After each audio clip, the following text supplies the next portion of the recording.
Squirted left side. Valencia charges, and the Twins win the opener 4-1. A masterful outing by Carl Pavano. And the only thing better than beating the White Sox once in a two-game series is to sweep them, and that's what the Twins will hope to do this afternoon. Picked up a game on the first-place Detroit-Cleveland combo. They're 9 games back and having a very good homestand so far. And it's a good afternoon for baseball here at Target Field, along with the Hall of Famer Burt Blyleven. I'm the other guy, Dick Bramer, and the Twins hoping to sweep the Chicago White Sox in a two-game series. And it's maybe just symbolic, but Tsuyoshi Nishioka making his Target Field debut, something they'd hoped would happen in early April. Well, the other guy, Nishioka, good to have him back. He's going to start short. He's going to play his first game here at Target Field. Twins saw a little bit of him, in spring training, and then he broke his foot. But this guy, switch hitter, both sides of the plate, don't expect a lot of power. This guy's job is to drive in some runs, but mainly get on base and score a lot of runs. And we say symbolic because the Twins hope that with Nishioka returning to the lineup, soon to follow will be Joe Mauer and some others. Well, the Twins have gotten this nice spurt going here because the starting pitching's been very good. And Nick Blackburn had a great May, and he's backed it up with a decent June. Yeah, it really started back on May 4th for Nick Blackburn in Chicago. He pitched 6 2/3 innings, gave it only 1 run. What I've noticed about Blackburn, doing a great job of working both sides of the plate. And over the 8 starts, you see the great ERA, doing a good job of getting ground ball outs and keeping the ball down in that strike zone. Well, the Twins getting Nishioka back in the lineup today. They hope by the end of the month they'll have a complete roster comparable to what they had on opening day. We'll get an update on the health front when we come back.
Beautiful day for baseball at Target Field. Twins going for the 2-game sweep of the Chicago White Sox here on Fox Sports North. Thanks for tuning in.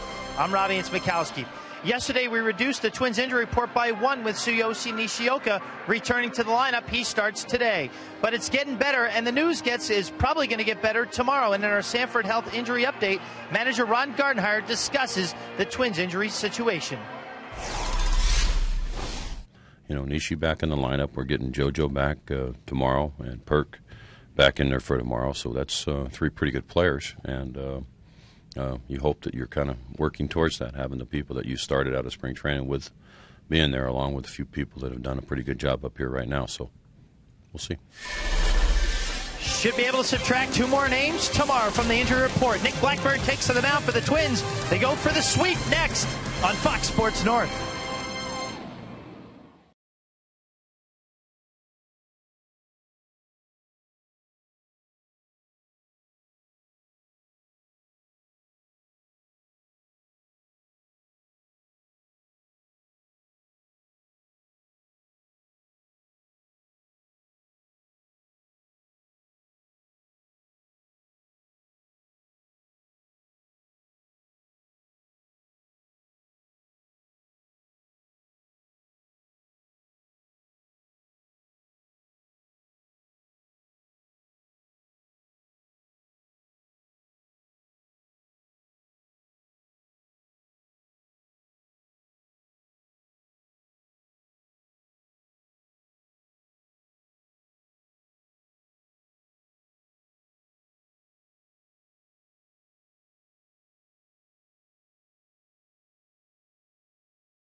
Tsuyoshi Nishioka taking the field at Target Field for the first time. Had to jump over some photographers to get there.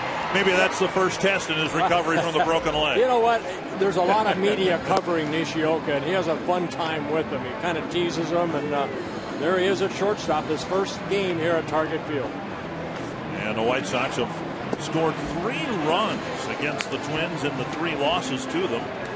Ozzie Guillen's lineup for today's game, the same as last night's game. Maybe they'll get into 4 more ground ball double plays. Juan Pierre leading off. Alexei Ramirez, Carlos Quentin, Paul Konerko, A.J. Pierzynski, Alex Rios, Adam Dunn, Gordon Beckham, and Brent Morrell in the Menards batting order. Well, maybe it'll happen again because Nick Blackburn relies on that good sinking fastball, gets a lot of ground ball outs for Blackburn. His 14th start, his second against the White Sox this year.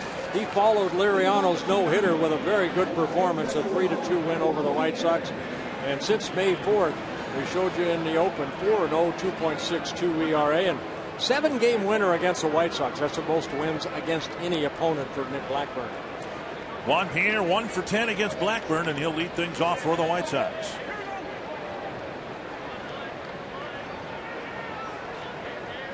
And a first pitch strike on the outside corner. Pierre squaring the bunt, bringing in Valencia and Hughes. in a very rapidly played game last night, a little over 2 hours. Chopper to second, and Casilla quick flip over to Hughes and a quick first out. Northland Fort defense for the Twins. Jason Repko getting the start in left, Ben Revere in center, Michael Kadire in right. Good to see Tsuyoshi Nishioka in the lineup, although he's at short, not at second base where he was the first week of the season. And behind the plate, Rene Rivera. Nishioka, who broke his leg trying to turn a double play in New York as a second baseman, now will get his first chance here. A one-hopper off the bat of Ramirez. 2 down.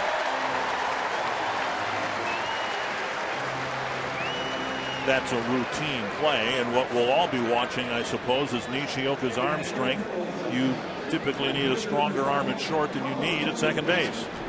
Yeah, I mean, this ball hit right sharply right at him. Ramirez hitting it sharply, and Nishioka playing the nice hop and a little crow hop over to first base. And when I mean crow hop, take a couple steps, get yourself set, as he does right there, and you throw off that back right leg.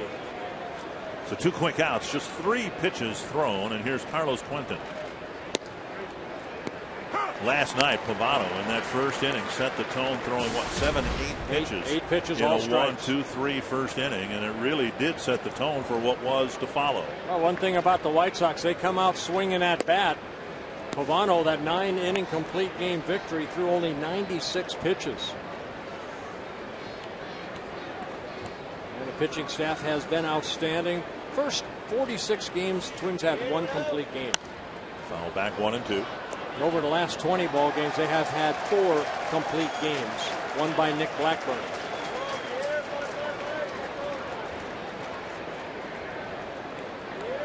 One and 2 to Carlos Quentin.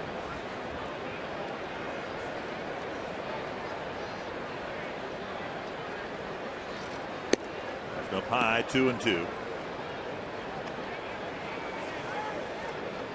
Blackburn making his 14th start, his 106th major league start, 7-5 in his career over the White Sox in 14 previous starts. Bouncer to short, Nishioka to his left. Sets and fires. 3 ground ball outs in a quick 1-2-3 inning for Nick Blackburn.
First Target Field plate appearance here in this first inning. The Menard batting order for the Twins has Ben Revere on top, Alexi Casilla, Tsuyoshi Nishioka, Kadire, Young, and Hughes in the middle, Valencia, Rivera, and Repko the bottom third.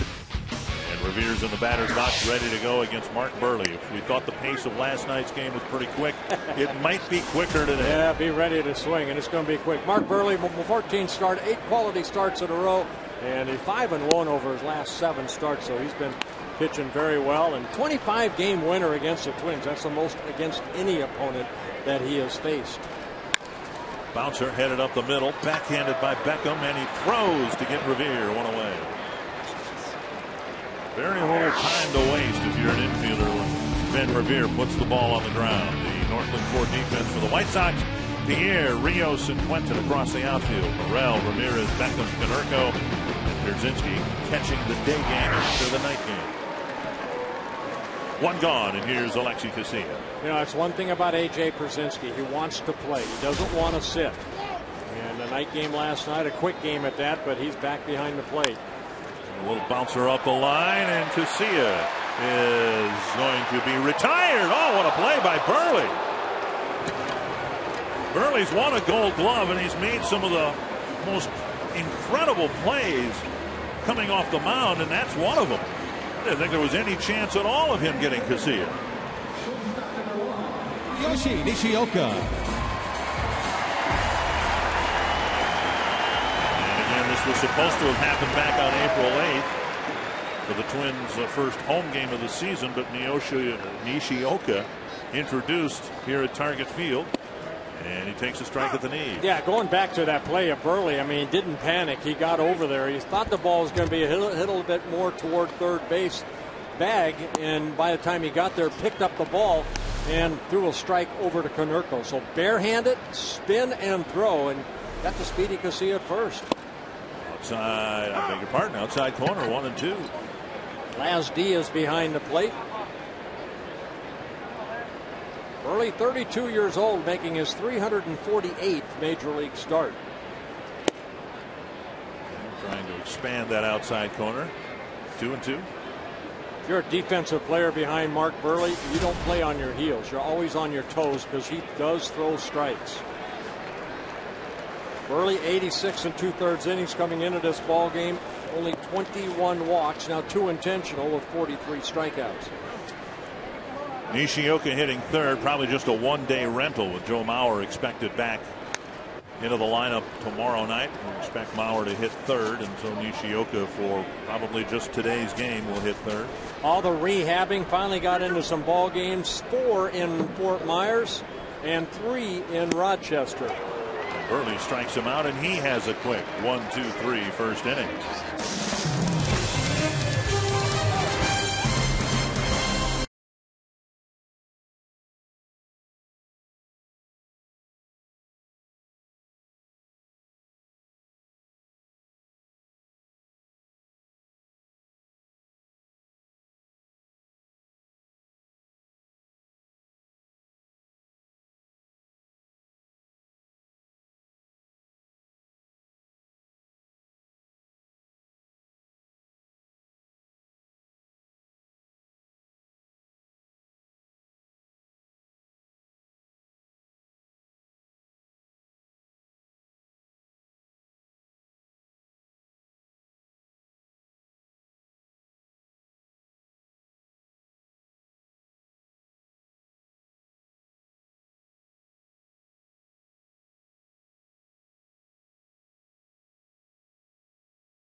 Welcome back to Target Field. Scoreless after an inning. I'm Robbie and Smikowski.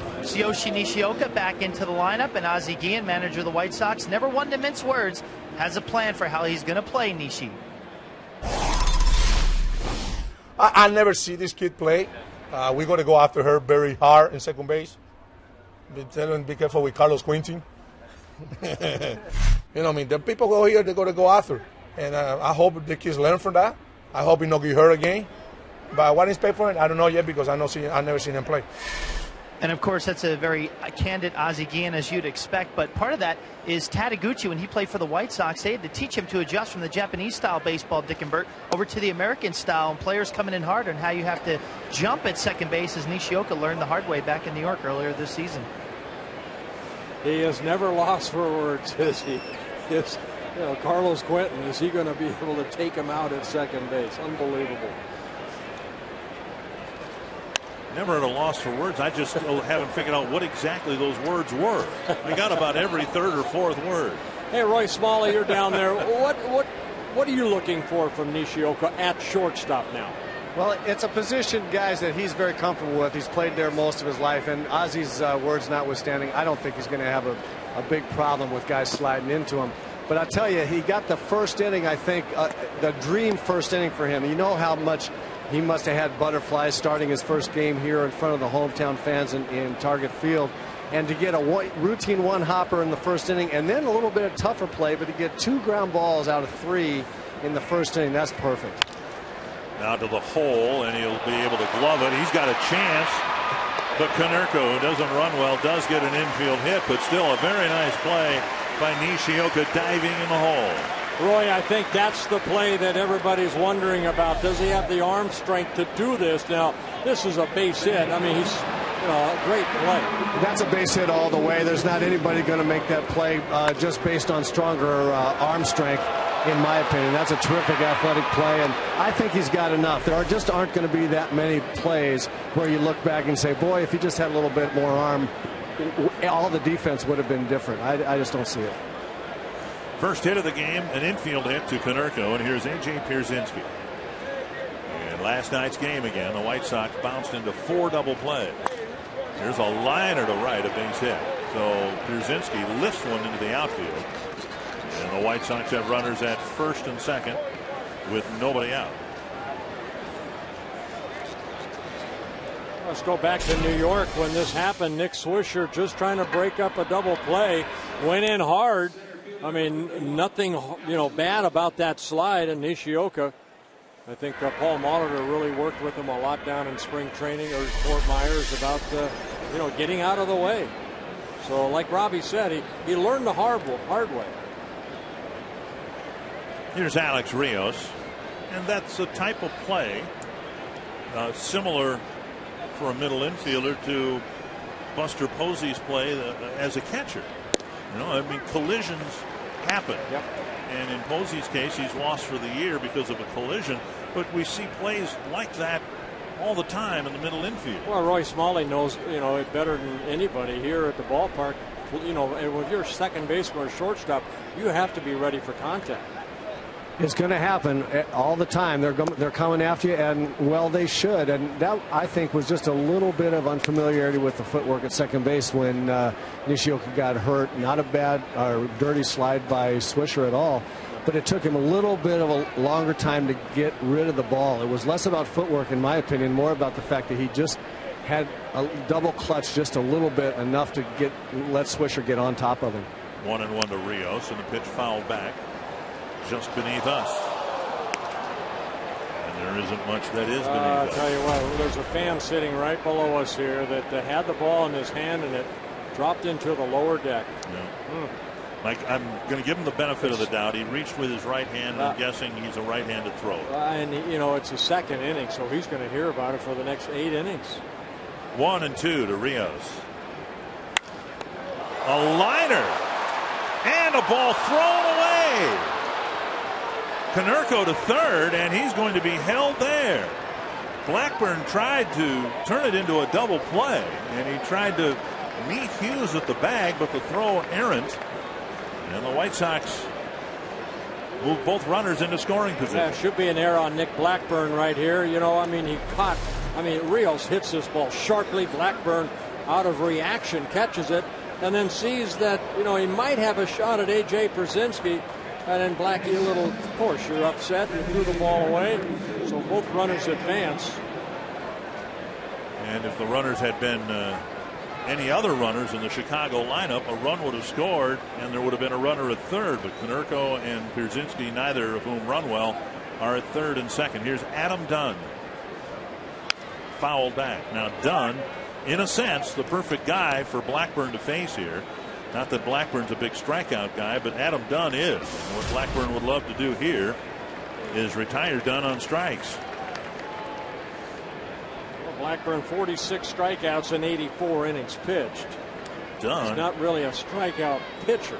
84 strikeouts in 202 at bats, and he's quickly, Dunn is behind in the count 0-2. Twins baseball brought to you in Sony high definition, which of course will be of no value to you if you still have rabbit ears on your TV set.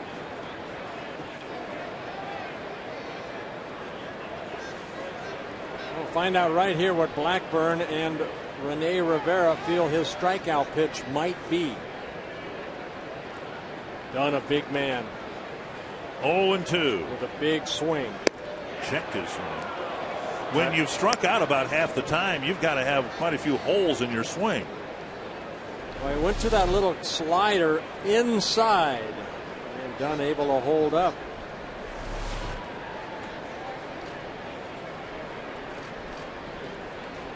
One and two to Adam Dunn. Flip foul. One of the things that the White Sox did a very poor job of last night was simply advancing runners. They had a leadoff double from Dunn, didn't get him around. Ninth inning started with a single and a double, and they never scored a run in the ninth inning. Yeah, I don't think you want to throw anything soft to Adam Dunn because he'll turn it over and just maybe hit a ground ball, and that should score a run. You want to stay something hard, maybe a fastball up like that right there, but Dunn laid off of it. 2-2, almost put it in at the belt. Yep, not a bad pitch right there. And Rivera out to talk to Blackburn about this 2-2 pitch. Dunn leading the American League in strikeouts with the 84.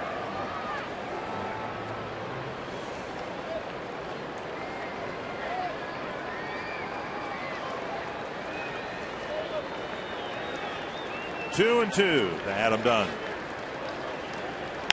Little pop-up. Nishioka. And it's the left fielder, Repko, coming in to make the play.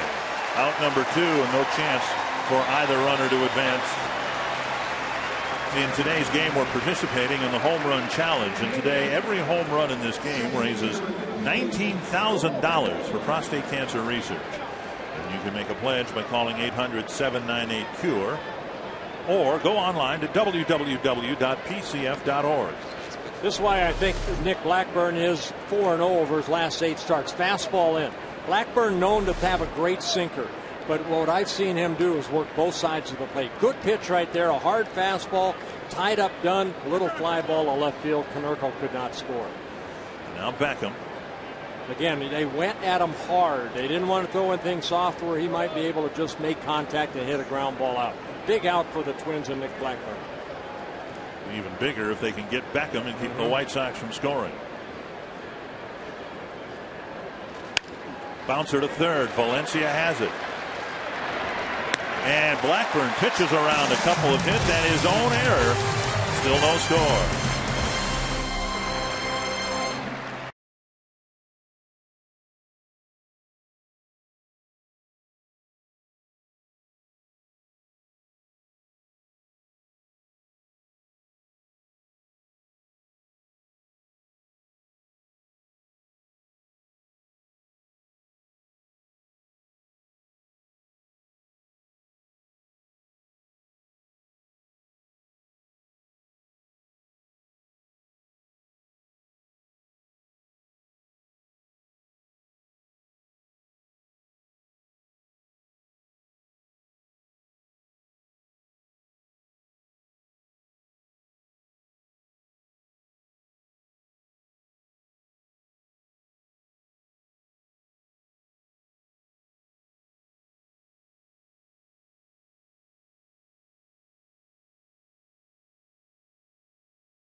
MyMinnesota.com to plan your next Minnesota vacation today. That's a quiet evening setting on Moose Lake near Ely, Minnesota. 20 miles northeast of Ely. Deep access into the Boundary Waters canoe area and the gateway to the BWCA. Just a great place to spend a summer vacation. Moose Lake right next to Ashigan Lake. Ima. And I think we've talked about it before. One of the worst names for a lake, Disappointment Lake. If you're going to go fishing, why would you go fishing on Disappointment Lake?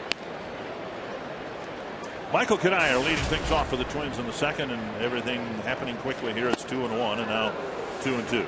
Well, these two guys have faced each other a lot. 93 at-bats for Michael Cuddyer against Mark Buehrle. He has 31 hits, a couple home runs, hitting .333.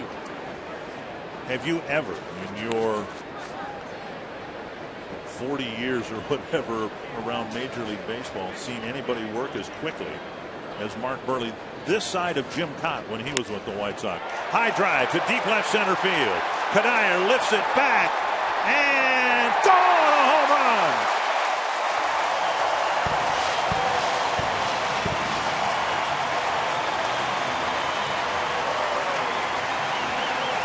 Home run number 10 for Michael Cuddyer, and again, good success against Buehrle over their meetings. Cuddyer putting the Twins up 1-0. Buehrle's going to challenge you, and Cuddyer got the barrel of the bat out quickly, hit it into the bullpen area.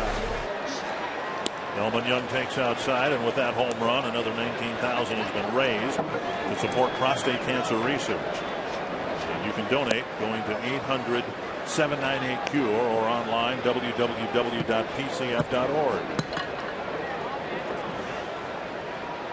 Young has had great success against Mark Buehrle, 13 for 33 with 3 home runs.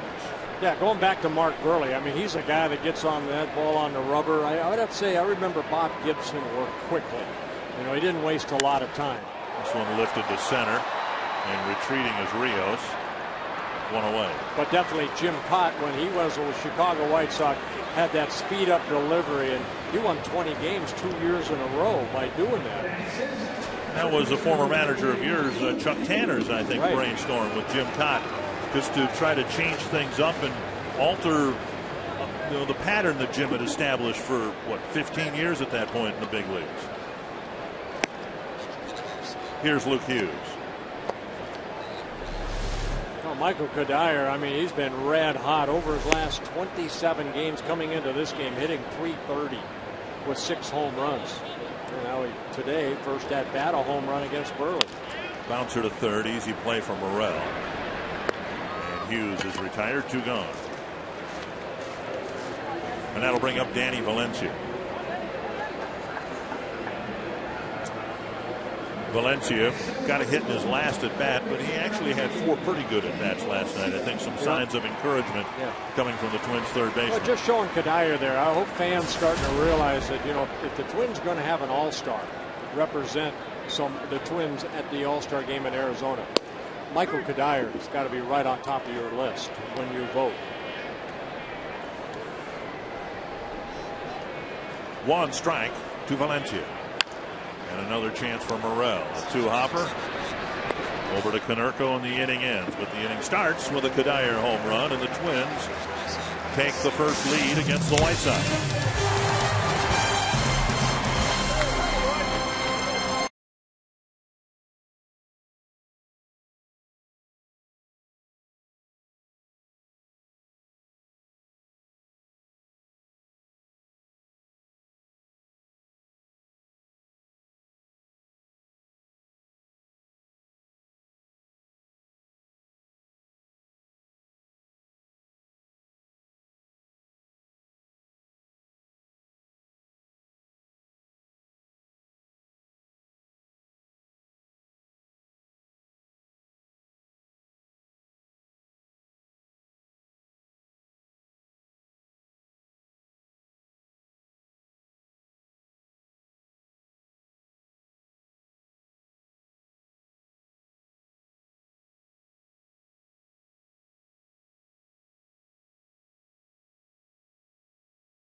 head-to-head to determine which is the most memorable of all time. Go to MLB.com/moments. Vote now for your favorite Midsummer Classics. And tune into the 2011 MLB All-Star Game on Tuesday, July 12th at 7 p.m. Central on Fox. Find out who won. One of my favorites was something we replayed a couple of weeks ago as we remembered Harmon Killebrew. Harmon's home run at Met Stadium linked with Herb Carneal's play-by-play call of that home run. One of my very special All-Star Game memories. It's probably not on the list of the top 16, though. 1-1 to Brent Morel. Morel got off to a real slow start. Now he's starting to pick things up offensively. Nishioka to his left. Good play. Good throw. Went away. Well, Blackburn getting some ground ball outs. 5 ground ball outs for Nick Blackburn. And Roy Smalley, what he's doing so well, what we're seeing the Chicago White Sox do is swing early. Now, that was the third pitch in that at-bat. But here's Nishioka making a nice play. Pavano last night, 26 of 32 first pitch strikes. Right, Bert. It's clear that after 2 innings and a third here, the White Sox, after taking a lot of first pitch strikes last night, their game plan is clear. What their game plan is go to swinging early. And Pierre taking one of the few first pitch strikes there. Most of the guys are coming up hacking. And so, that, Bert, that presents a little bit of a challenge to a pitcher, doesn't it? You just can't throw a batting practice fastball in there. Sometimes you have to mix in a breaking ball on the first pitch. Yeah, Pavano did a great job last night getting ahead in the count. And Blackburn, there's a good fastball inside. If guys are going to swing early, if you're going to throw strikes, what you do is expand that plate a little bit. If you know that they're going to be swinging right off the get-go, throw it a bit outside. Make it a hittable pitch, but off the plate rather than right down the middle. There's a fine line, isn't there, between getting ahead and not throwing it in the middle of the plate? Oh, for sure. Good change up right there, but missing a low. Full count now to Juan Pierre. Of course, the Twins don't want to put his speed at first. In beating the White Sox uncharacteristically for Blackburn, he did walk 4 men back in early May in Chicago. Bouncer right side. Casilla to Hughes, 2 away. Tomorrow night's another Lifetime Fitness Friday. The Twins will be hosting the Padres, who are already in the Twin Cities. If you have a ticket to tomorrow's game, you can log on to lifetimefitness.com/twins and get a complimentary 7-day pass to Lifetime Fitness. Call 800-33-TWINS. Check on ticket availability for Friday night's game here against the Padres. There's Alexi Ramirez, bounced to short his first time up, bunted in the air and back to the screen.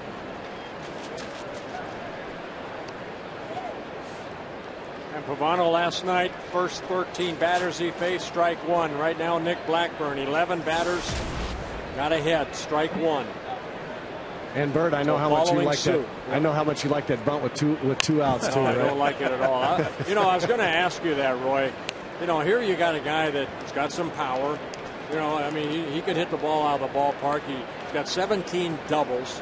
Why do you bunt with 2 outs? No, I hate it unless you're absolutely guaranteeing the manager that if you get on, you're going to steal second base.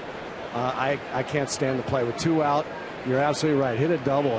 Get yourself into scoring position or hit one out of the ballpark. Mm-hmm. Not now, though. No, that's the plan. Strike 3. And Rivera will throw to Hughes to end the inning. A 1-2-3 third for Blackburn.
trivia question today. Who are the two left-handed pitchers to win 20 games against the Twins? Rivera off the end of the bat, a little squibber up the line, and it just rolled foul. That's a mistake right there by Konerko. He has to go get that ball right there. He kept waiting back on it.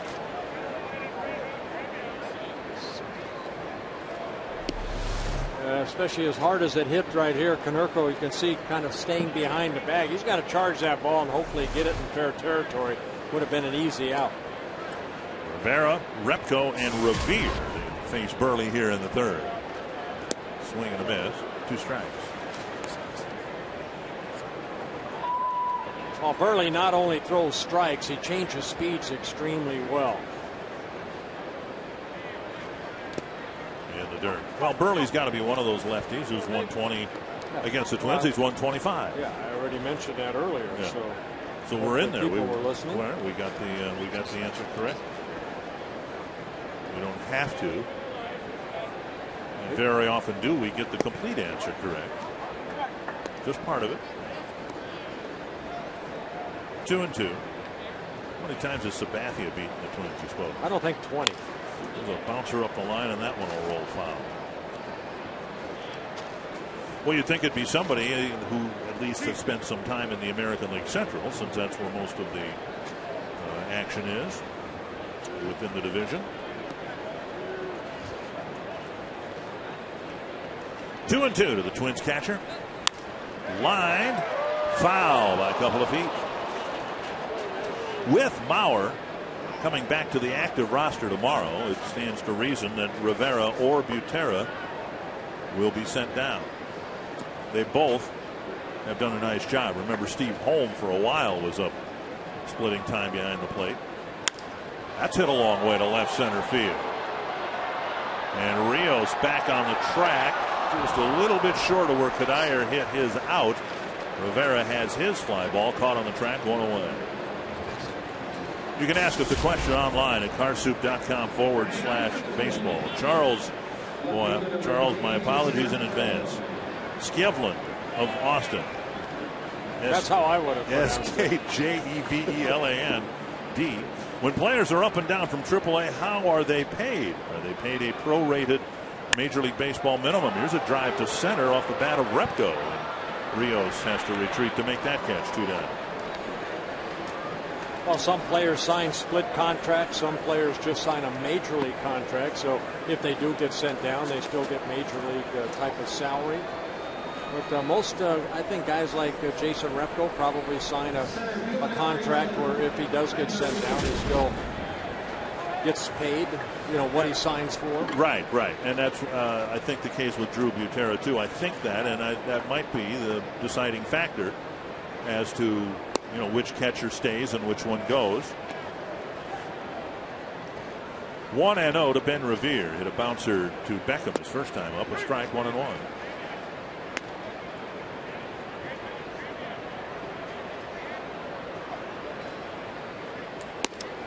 With the vague end date regarding Denard Span's situation, Ben Revere might become a critical part of the puzzle here for the Twins as they hope to continue their climb out of the basement in the division. Span feels a little bit better every day, but there is no.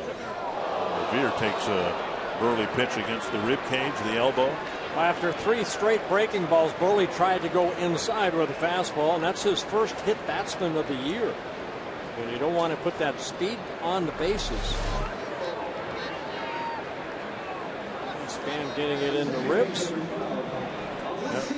Burley, very good move. He's one of the best as far as pickoffs. A tough guy to run against. I'm sure that's what Jerry White's telling Ben Revere right there. Be careful.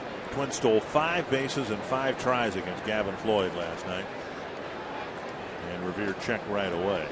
It's been a problem for the White Sox. In fact, they were here on the field before batting practice yesterday working on holding runners. Because teams have been running liberally against the White Sox. Up and away, ball 1. I guarantee you Burley probably was not out there. Probably No. the right-handed pitchers, because Burley, he has been outstanding over his career. His 12th season at the major league level. Opponents are 61 for 75 in stealing against the White Sox. So, and of those 14 caught stealing, 8 of them have been on pickoffs, like Burley's pickoff move. So the catchers either haven't had a chance to throw out the runners, or they've done a poor job of doing it. 2-0 to Casilla.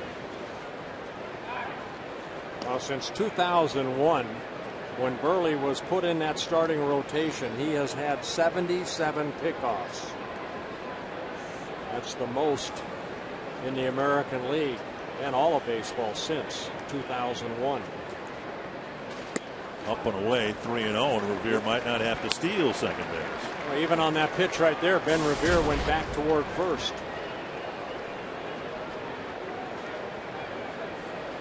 Three and 0 to Casilla. So a hit batter backed up by a 4-pitch walk, and here comes Nishioka.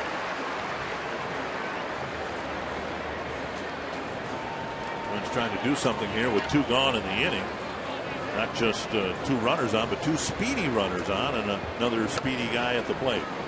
Nishioka went down swinging his first time up. Yeah, Burley got him to chase a high fastball, so we'll see if Nishioka, adjusts to Mark Burley right here. He's never faced Mark Burley. Burley struck him out in that first at bat.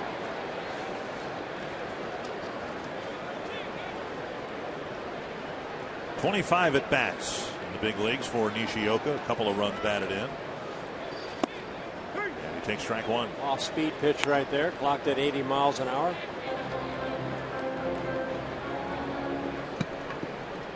Add and subtract. That's what Mark Burley's about.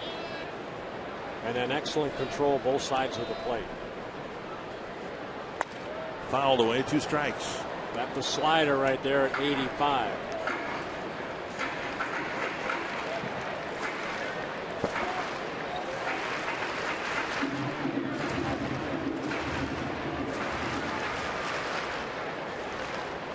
Oh, 0-2 to Tsuyoshi Nishioka. Off the plate, 1-2. Twins have just the 1 hit against Burley. It was Pedier's home run leading off the second.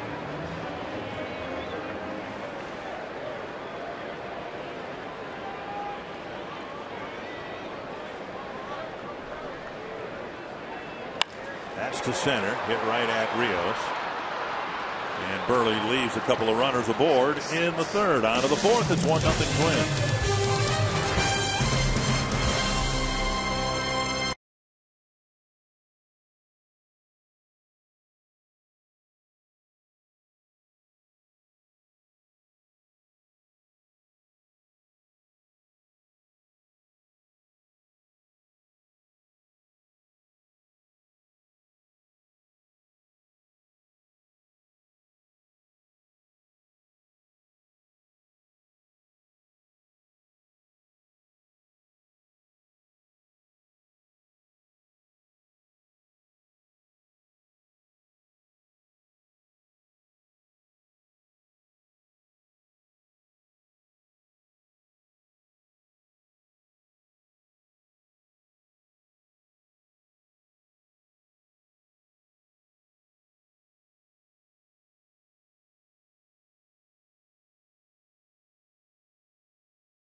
Click on to Circle Me Bert and submit an email on why your sign should be circled for an upcoming home game and have a chance to visit us up here in the booth.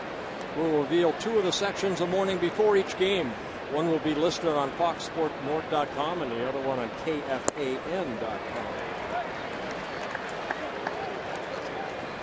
Carlos Quentin waves at strike 1 from Nick Blackburn. Twins have done a nice job so far pitching to Quentin with a lot of off-speed stuff. Keeping him off balance. Pavano with a masterful outing last night. 1-1. Blackburn gave up a couple of hits to start the second inning and then kind of compounded the threat by throwing a ball wildly to first. And the White Sox had a chance, second and third, 1 out, but they didn't score. And Quentin hit by a pitch, a common occurrence for him, and he's aboard to start the 4th inning. Yeah, Quentin really doesn't give away much at all. I mean, he just kind of stood there and took it. And that's the 14th time this year he's been hit by a pitch. That leads the major leagues by being hit by a pitch. Konerko hit a ground ball toward the hole. It was cut off by Nishioka, but there was no chance to get it out at first. And Konerko ended up being left at third base. Again, the Twins turned 4 double plays last night. And they're hoping to get Konerko to wrap into a double play here. Fouled away, 1 strike. Well, here's our lucky winners today from, I believe it's Le Centre, Minnesota. Welcome to the booth. Enjoy. A lot of smiling faces up here in the booth. Enjoying our view. We have a beautiful view here at Target Field. Down and away, 1-1. Now Blackburn's had 6 double plays turned behind him. Of course, if you could make Konerko hit the ball on the ground, he's not the quickest down the line, but he's been swinging a hot bat. You see the batting average at .321. Swing and a miss, 1-2.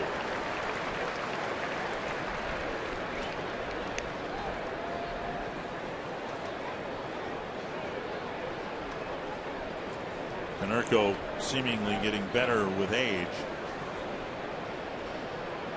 Had, in some respects, a career year last year, but the way things are going, he might better it this year. 1-2. Bouncer to Nishioka. Out there. And a double play. And Casilla gets wiped out by Quentin. And the Twins turn their 5th double play in this little 2-game series. Nice turn right there, and Casilla, he has to hold ground right there. Watch Casilla and Quentin. That's who Ozzie Guillen was talking about, that comes in hard. And Quentin, a late slide and a tumble. Now, if Nishioka had broken his leg on a play like that, I think the Twins would have had issue with that. That's a rolling block. Yeah. Yeah, Roy, this is a little uncalled for, in my opinion, right there. I would remember that if I'm a pitcher on the mound. Yeah, and if you're a middle infielder also, there'll be a time at some point in time when you get the ball a little quicker and you can come from down under. But see how Lexi got rid of the ball and then got his leg and left leg off the ground. So that made a big difference. Rolls up the middle. Pierzynski has his 2nd hit. So then when the guy rolls into him, he's rolling into a leg that's not firmly planted in the ground and doesn't get stuck there and break something. And that's just something that Lexi knows how to do. But going back to your point, Bert, the pitcher would remember that, but certainly as a shortstop, I would remember that at some point in time during the season, I'm going to have the ball and Quentin won't be so close.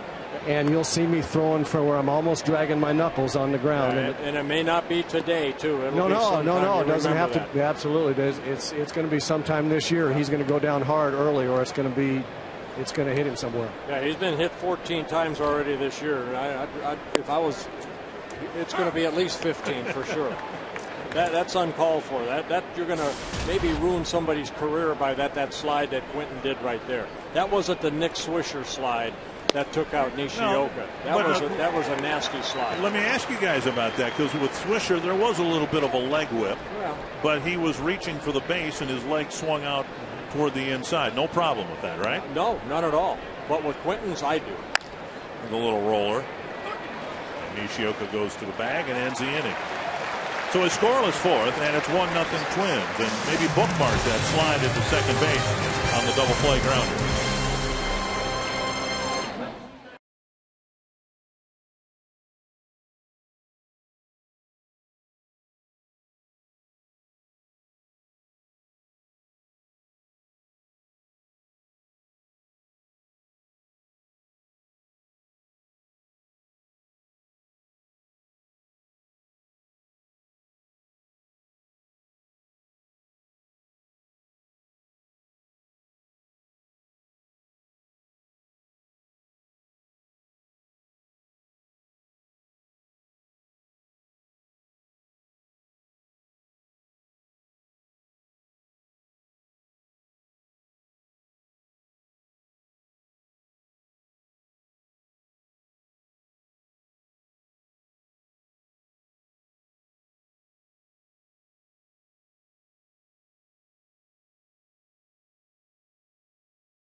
On Fox Sports North is brought to you by Grand Casino.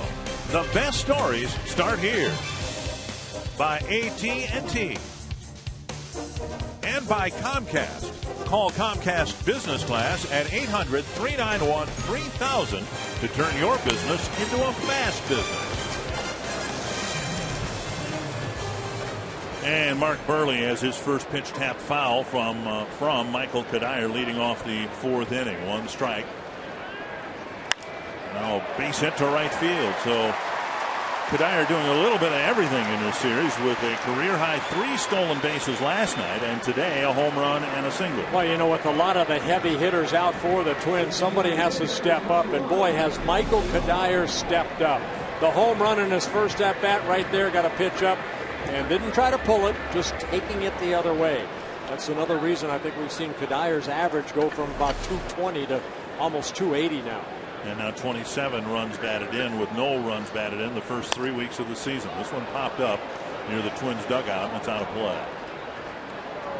You know, the RBI total still on the low side, but Cuddyer at a critical point in this season has stepped it up.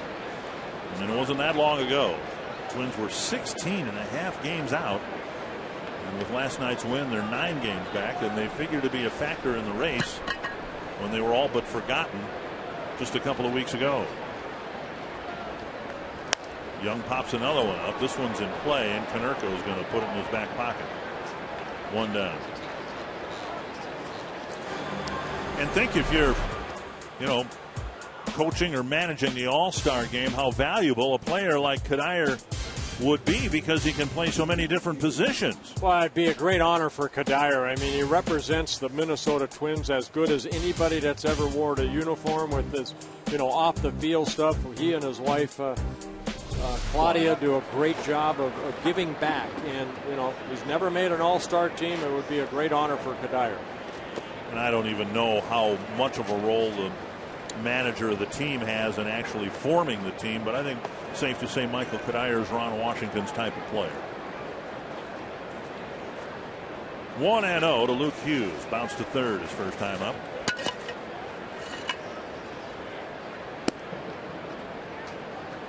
Two 2-0.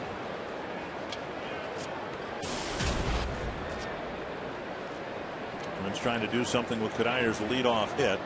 And again, Cuddyer did steal 3 bases last night, but that was against a right-hander, Gavin Floyd. And every time the Twins have had a runner on first, Buehrle seems to be a little struggling with his control a little bit. Well, Cuddier's lead, you can see 1-2 step and then a half, and then he's not going to get off very far against Buehrle. You can fit Sunday's newspaper between Cuddyer and the bag. If he dove back, he kind of went back. If he dove back, he's going to hit his chest on the bag. You respect his move, Burley's move. Burley says, well, that's what you get for stealing 3 bases.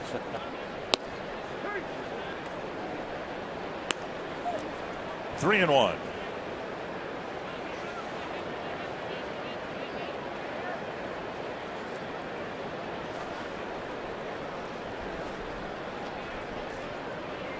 Foul back. Now, one of the steals was on the back end of a double steal, but still a pretty impressive night. Yeah, Cuddyer in the first inning with 2 outs. He stole second base, got into scoring position.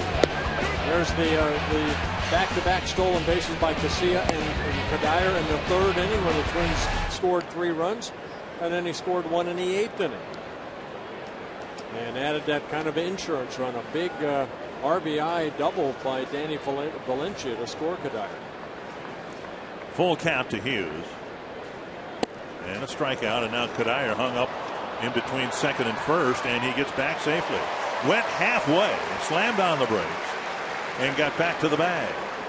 Yeah, maybe a hit and run put on right there by Ron Gardenhire. One thing that Gardy said, he likes the hit and run, especially with these guys. He wants to continue running. Now, Cuddyer has to make sure the throw is toward home plate, but A.J. Brzezinski's throw to second base, and Michaels, I think, saw that he swung and missed. Hughes did, and he got back to first base. Well, that keeps the inning alive, his ability to get back to first. And Valencia at the plate. Mark Burley's one of them. I'm just going to go with Sabathia. Chuck Finley. Oh, Chuck Finley, the guy that couldn't always foul covering first base. Well, now, wait just a minute. He's my roommate. And, no, I know. Not my roommate, but my teammate. But Finley's not an active pitcher. I thought we were talking about active pitchers. You mean to tell me Mickey Lolich didn't beat the Twins 20 times? You mean to tell me that, who are the other great left-handed pitchers? You would think Baltimore with Mike Cuellar and McNally. Yeah. I bring the integrity of our question into question. I like it. Call him out. 1-1 to Valencia, and a pop-up heading back our way. I think that's Bruce Wolf, isn't it? Right on. Well, all the more reason to question the validity of the question.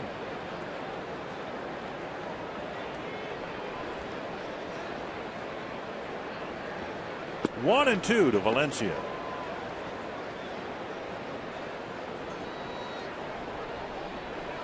And a throw to first. Every once in a while, you'll hear a base runner, or maybe even an announcer, talk about a guy taking off on first movement. This would be one of the guys you would do that with. He's so deceptive on the mound, and if you want to steal second, you just go on the first twitch you see.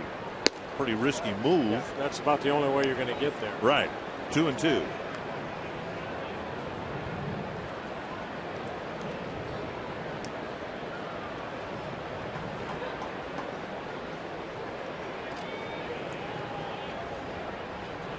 Breaking ball, foul back. Valencia spent an awful lot of time working with Twins hitting coach Joe Vavra, and we want to pass along happy birthday wishes to Joe's mother, Gladys, 86 years old today. Happy birthday. Yes, Gladys, happy birthday to you. Now, what do you think? Should we sing Gladys happy birthday? No, I don't think. She's 86 years old. She does not want to hear you sing. Now 3-2. I'll bet you Cuddyer goes now. I have a feeling people half Gladys' age don't want to hear me sing.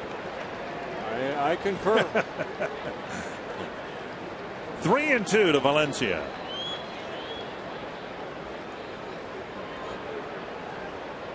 And Cuddyer goes, and there's a liner to the third baseman.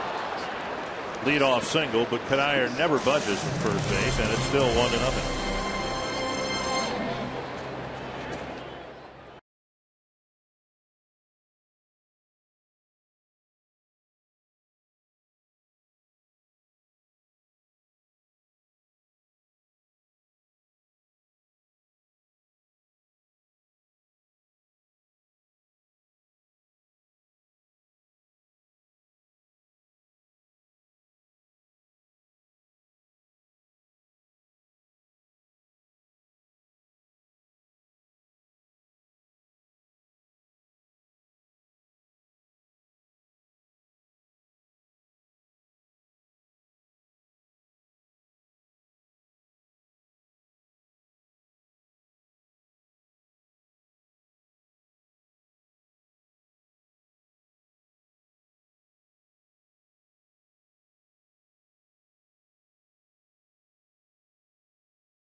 A 1-0 Twins lead. The Twins have beaten the White Sox in all 3 games so far. Roy Smalley, Robbie Ince-Mikowski, Bert Blatov, and Dick Bramer here as we go to the 5th, and Adam Dunn leading things off.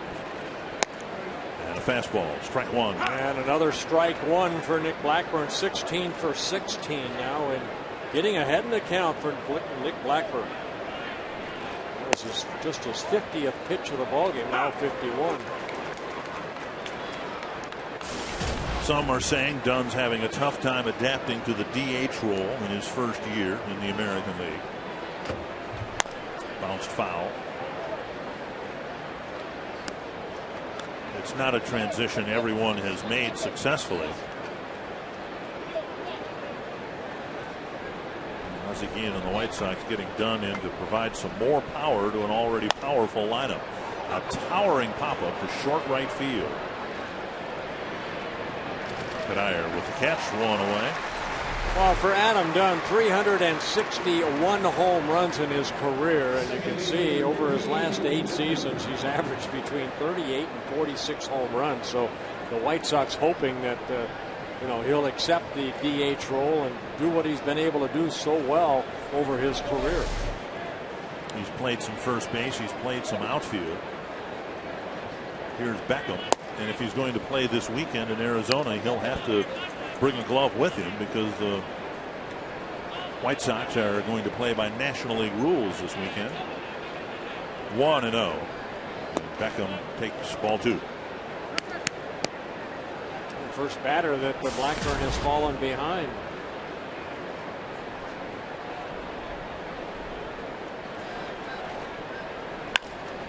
And a 2-0 pitch grounded weakly to Nishioka. 2 down. The NHL draft is coming to St. Paul Friday, June 24th. You can log on to foxsportsnorth.com, click on the Fan Zone tab for the chance to win a VIP experience at the NHL draft, including draft tickets, a behind-the-scenes tour, and more. And if you aren't a member of the Fan Zone, you can join now. It's fast, it's free, it's all at the Fan Zone tab on foxsportsnorth.com. Justin Morneau in mourning with the Vancouver Canucks losing in the NHL Stanley Cup Finals last night. Morrell with a sharp single to center. Comes with 2 outs in the 5th. The Boston Bruins, the Stanley Cup champs.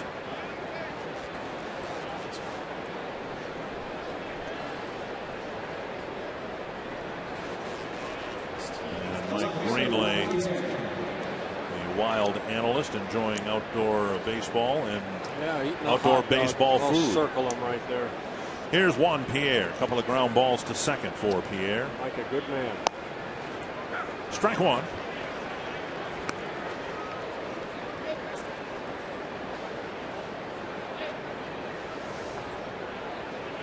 '18 of 19 first pitch strikes for Blackburn.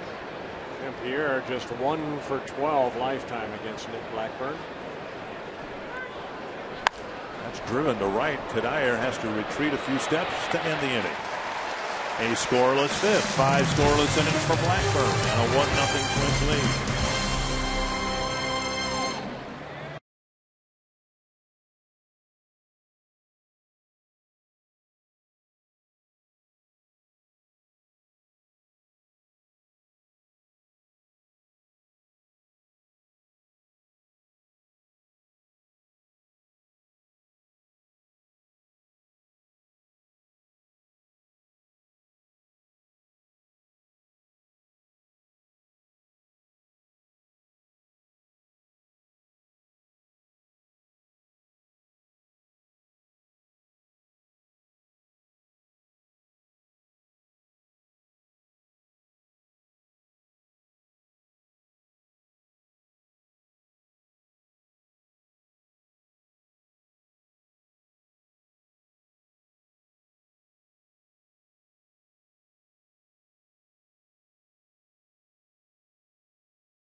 right here at Minnesota State Lottery tickets. Bert, you'll love this one. This is Jim Steinbauer. Made his way from Owatonna, celebrating his 80th birthday today. He's a Korean War veteran, diehard Twins fan, watches games here with his great-grandkids, with his granddaughter, having a good time. Jim, what does it mean to be circled by Bert today for your birthday?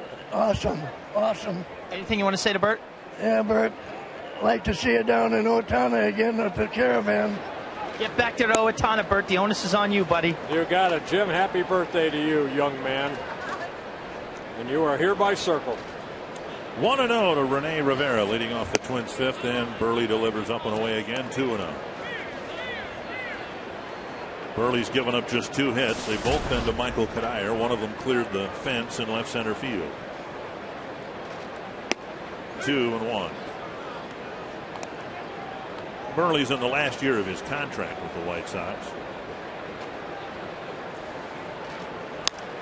It's hit down the left field line and back in the seats. When he signed his deal, the current deal, years ago, he agreed to terms while the Twins were in Chicago. There was a kind of a weird scene in the dugout. Burley came out during the game to shake hands with his teammates, and we didn't know whether that meant he was gone at the trading deadline or whether he had re-upped. Turns out he had re-upped. 3-2. Well, he's a guy you want to build a staff around. He's only 32 years old, already in his 12th season at the major league level. Nobody's pitched more innings at the major league level since 2001 than Mark Burley. Fly ball to left, and Pierre comes in, makes a running catch. Rivera is retired, 1 down. Twin single game suites are very popular again this year. Most are sold out, but there's a great chance to take advantage of these hospitality areas during the 4th of July weekend. You can spend America's birthday enjoying America's pastime. Call 800-33-TWINS and ask about the Twins single game suite options. 1 gone. Here's Jason Repko. Now, in recent days, Burley has said, yeah, I might re-sign with the White Sox. I might sign with the Cardinals. I might call it quits. Rocket, foul. So at least he's opened up the possibility that he would stay with Chicago, and I'm sure it's in Chicago's best interest to try to get that done. Yeah, I hope so, because this guy, I mean, he's a competitor. He's out there every 5th day, and sometimes a 6th day now if Peavy comes back. But a guy that's guaranteed to win you 10+ games each year and over 200 innings a year. And Repko pokes a single to left. He's aboard with 1 out in the 5th. And that gets Revere to the plate. Our Window Concepts window of opportunity. And the great job Revere has done at the plate and in the field. I think he brought a lot of energy with him from AAA. And Ben Revere a couple times up with the Twins, stealing 6 bases in 7 attempts. I think Gardy loves his attitude, his coming to the ballpark every day with that smile on his face. Bouncer to second. Beckham fires to Ramirez, and Revere beats the relay. So Revere reaches on a fielder's choice, 2 away.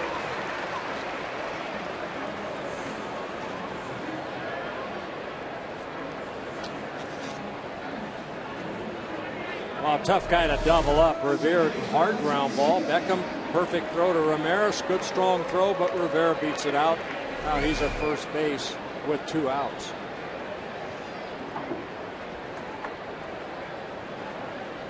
Here's Casilla. 0 for 1 with a walk.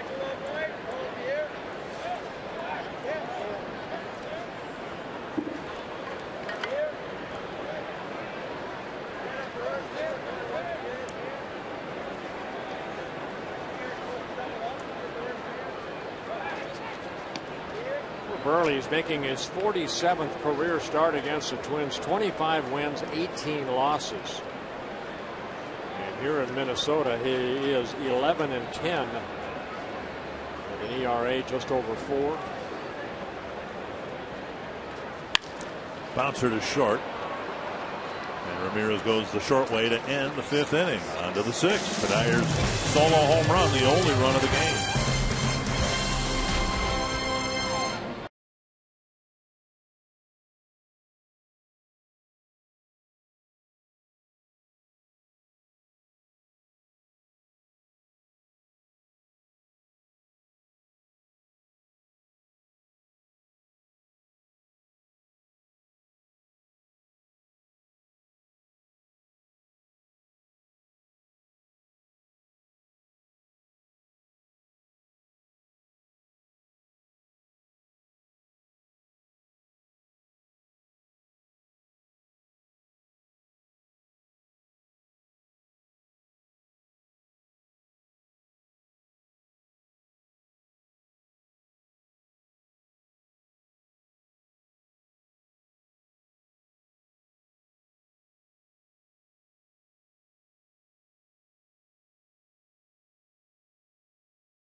just think there's a little pressure on us, Twins, and the weatherman, weather women, to give the Padres good weather here. I mean, they don't come here all the time. One thing to have a game rained out against the White Sox, but the Padres, we keep our fingers crossed with the weather. Ramirez takes a strike. Well, I think the last time we were there, we were in June. It was that June gloom. Yeah, kind of drizzle. Yep. We'll show them better weather here in Minnesota. One strike to Alexei Ramirez, and the ball lifted to right field, and it lands in right field for a leadoff single. Ramirez is aboard in the 6th. And Carlos Quentin coming to the plate. Voting is ongoing for the 2011 All-Star Game in Phoenix. You can vote for your favorite Twins and your favorite players at twinsbaseball.com. Visit twinsbaseball.com. Cast your ballot up to 25 times for your favorite players. Vote early and vote often at twinsbaseball.com. Well, here's Quentin. He was hit by a pitch leading off the 4th, and then he was taken care of on a double play grounder. Bounced foul.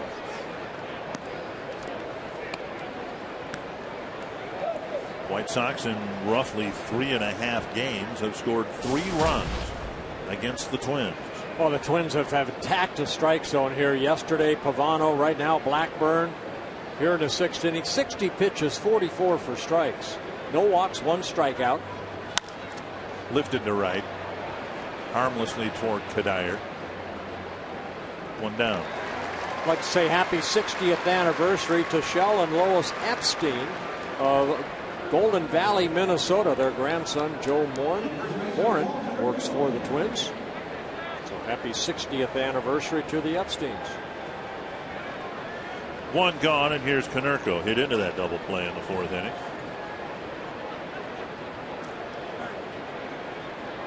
Only the 2nd fly ball out off of Blackburn in the ballgame. Excuse me, 3rd fly ball out. Konerko singled, ended up at 3rd base in the 2nd inning, and then the double play grounder in the 4th. 10 ground ball outs for Blackie.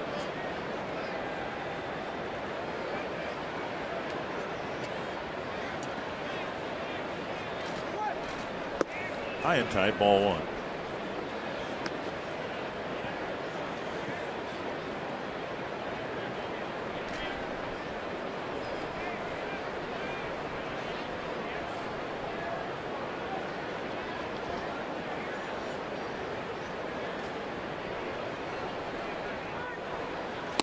And a strike.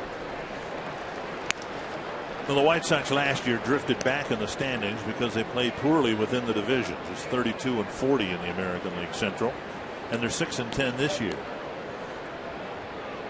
Yeah, Twins are 12-10 in the Central Division. That's having been swept by the Tigers twice, and the Royals once.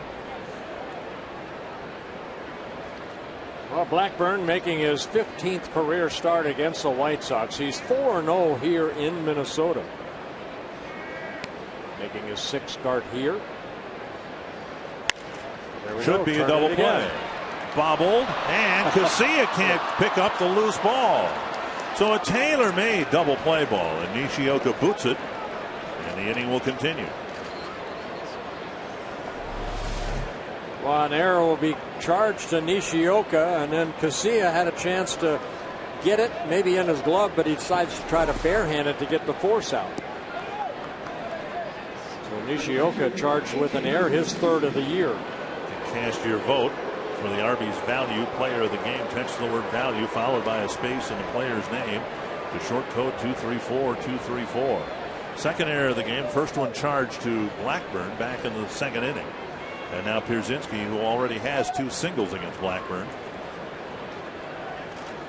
taking strike 1.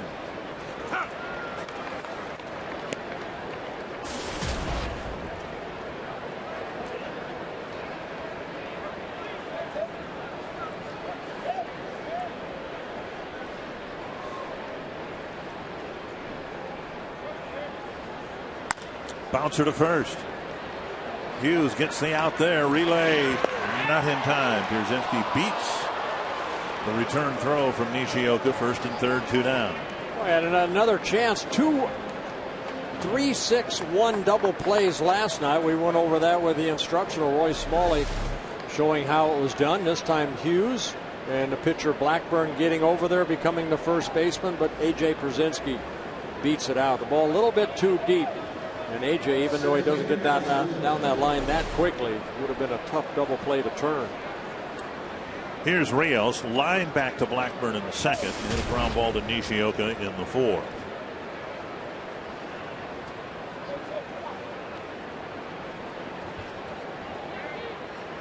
And Blackburn with a 90-mile-per-hour fastball that split the plate in half.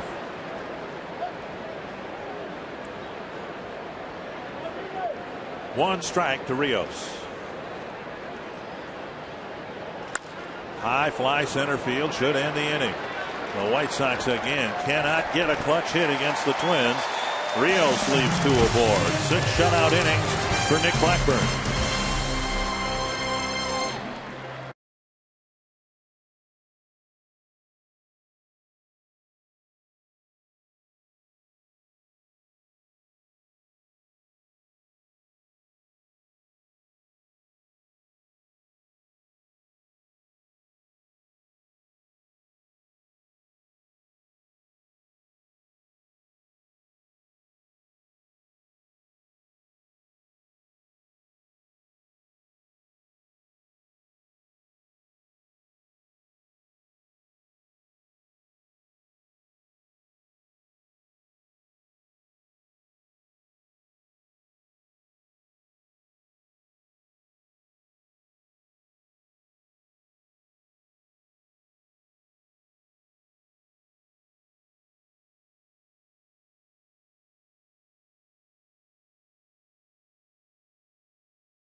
Rod Carew, Tony Oliva with a visit to Children's Hospital. And of course, 15 years ago, Rod Carew lost his daughter Michelle to a form of leukemia. He's been very instrumental in working on the bone marrow donor program across the country. Tsuyoshi Nishioka taking ball one. Nishioka, Cuddyer, and Young facing Mark Buehrle. Tap foul, 1-1. White Sox have 5 hits. The Twins have only 3. 2 by Cuddyer, the big home run leading off the second inning. That's been it so far in this ballgame. Cuddyer with 2 hits and Jason Repko with the other. 1 and 2.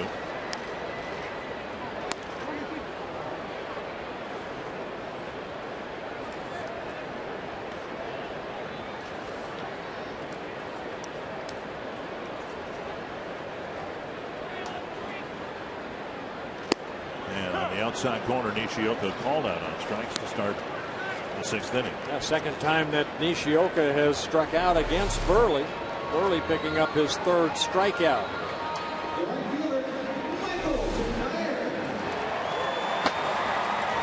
Michael Cuddyer will hit. And for the CenturyLink high-speed pitch, brought to you by CenturyLink high-speed internet. Buehrle at 88. Blackburn clocked as high as 93. And Buehrle about add and subtract, great control. Big slow curveball right there. 0 and 2.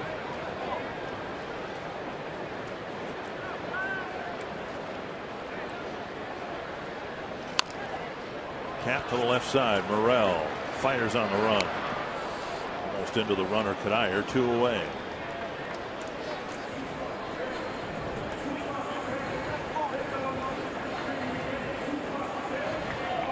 Royals kind of anchored third base for a while. Omar Vizquel was over there. They acquired Mark Teahan from Kansas City to be their third baseman over a year ago. But Morel started to hit a little bit, and they think defensively he's going to be one of the best in the American League. Here's Delman Young.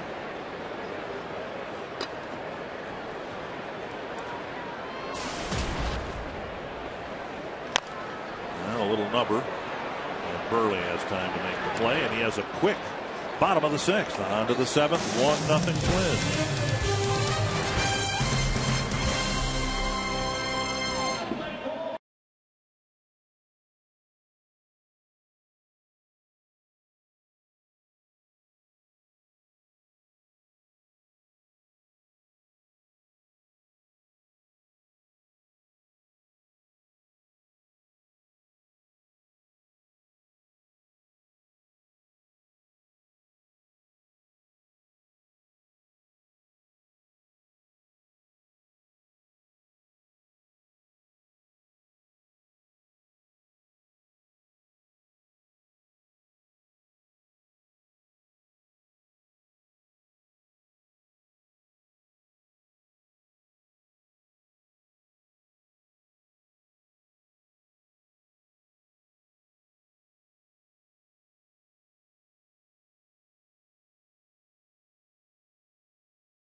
Traditional Twins cap right there.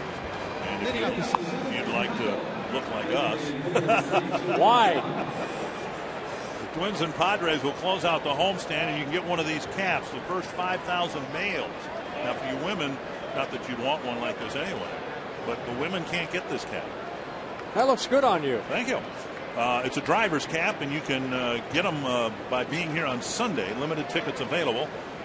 833 Twins, or log on to twinsbaseball.com. It's called a driver's cap, but see, I think I'd be able to putt with this just fine. Yeah, I think you could. And what's nice is, you know, I could wear backwards like this, and I like the TC that shows. From your days as a player. Yeah, sure. Adam Dunn pops it foul and out of play.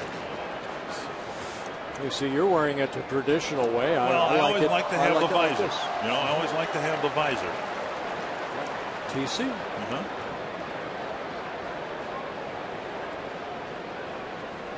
Last year, the gimmick hat, if you'll forgive the term, was the fedora.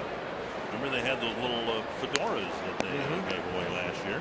We've had a cowboy hat promotion the last few years.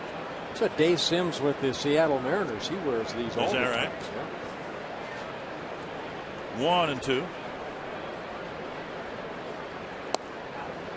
Just off the plate, 2-2. That's what somebody told me once about Greek fishermen's caps. The only people who should wear them are Greek fishermen. 2-2. And now a full count. The White Sox have had 3 leadoff men on against Blackburn. Konerko's single in the second. Quentin hit by a pitch, and then Ramirez led off the sixth with a base hit. The first 3-ball count for Blackburn, and his first walk of the ball game. And they'll bring up Gordon Beckham. Well, a couple away, then he tried to go inside, and boy, just missing down and in. Beckham with a couple of grounders to the left side of the infield, one to Valencia, one to Nishioka. Twins bullpen obviously in great shape. They had an off day, a rain out, and a complete game. So if or when we get the bullpen warmed up, they'll be ready to go. Ball 1 to Beckham. Oh, pitch count still good for Blackburn. This will be pitch number 75 in the ball game.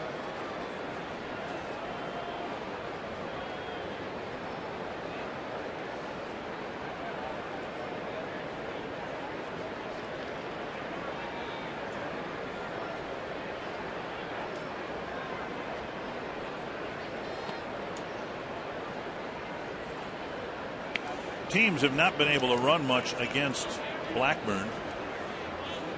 10 stolen base attempts, 5 successful ones. His pickoff came against the White Sox after Juan Pierre led off in Chicago by reaching base. Blackburn promptly picked him off and done. A little bit of a tough time getting back to the bag there. Yeah, of course, Adam Dunn, not a base stealer. He attempted 1 this year and he was thrown out. But a couple throwovers, maybe the Twins thinking maybe a hit and run put on by the White Sox. Jeff Cox, the third base coach. Harold Baines over at first, and they pitch out. So, yeah, I think that Steve Little, very good at that. Scotty Alger, the bench coach, trying to pick up the signs. They play each other so many times that, of course, there's Steve Little going through signs that he gives to the catcher, Rene Rivera. 2-0. And lifted foul into the seats, 2-1. I say they play each other so many times. You know, a lot of teams will change the indicator on a daily basis, meaning that, you know, that's kind of if you touch, say, your hand skin to skin, the next sign is maybe a steal or a take or a hit and run. 2-2. Blackburn comes inside. Even in a little 2-game series. I mean, the White Sox and Twins getting 2 games in 24 hours, and they still might change the signs. Well, with cameras today, you know, I mean, video, I mean, you know, yeah, you almost have to on a daily basis. Bouncer right side. See if they can turn this one. They missed in the 6th. And they convert the double play opportunity in the 7th. Well, again, the White Sox hit into 4 double plays yesterday. Beckham hit into 1. A 6-4-3 or 6-4-1 double play. Here, Beckham, a nice little 4-6-3 double play. So, second double play turned behind Nick Blackburn. 2 down, bases empty for Brent Morel. He singled to center, a line drive hit his last time up. And now Nishioka gets another ground ball to his left.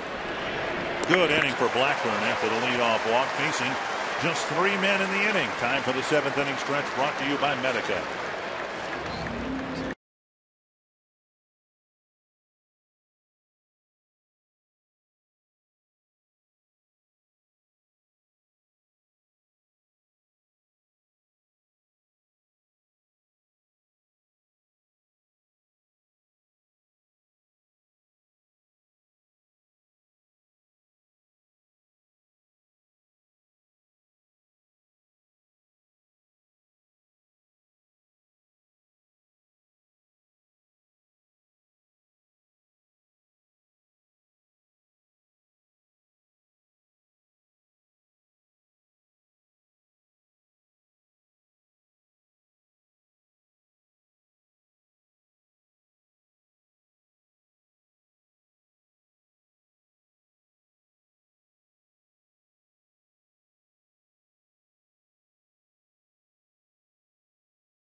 /link and by Goldman Sachs for all the reasons you invest. Mutual funds from Goldman Sachs. Moving right along, Nick Blackburn with 7 shutout innings, a 1-0 lead. And the Twins will send up Luke Hughes to start their half of the 7th. And strike 1 from Mark Burley.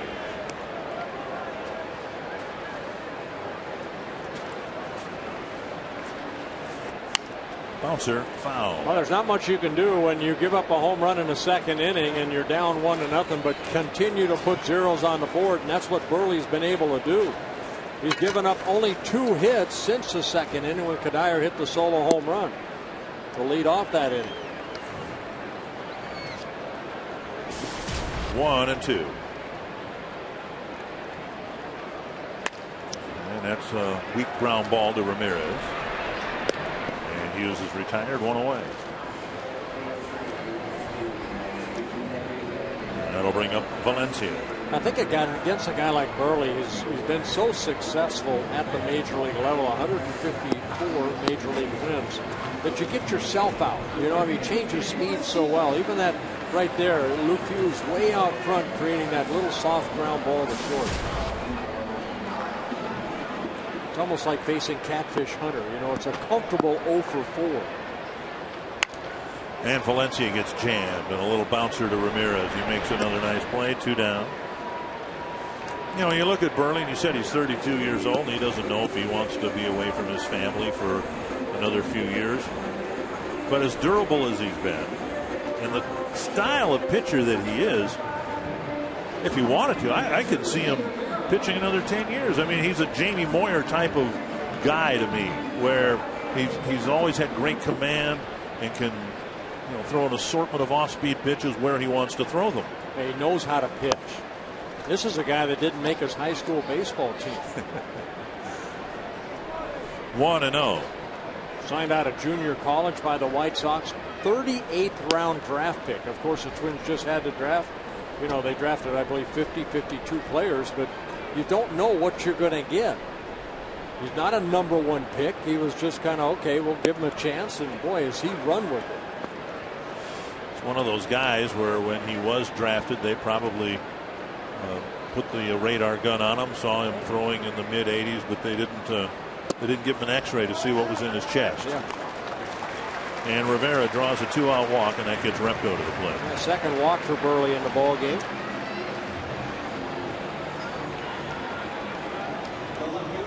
Repko singled his last time up.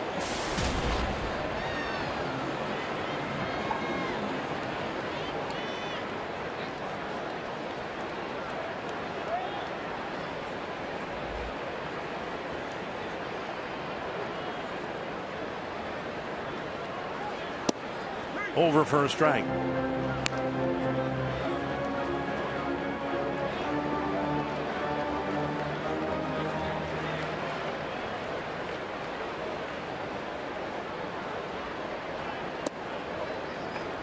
Just off the inside corner, 1-1. Detroit coming back from an early 2-0 Cleveland lead to lead the Indians 4-2. Jim Hoey and Chuck James, and they may just be warming up for the sake of warming up because of the 3 off days. 1-2. Good change up right there. Repko way out front. Yeah, Blackburn after 7 innings, he's at 82 pitches.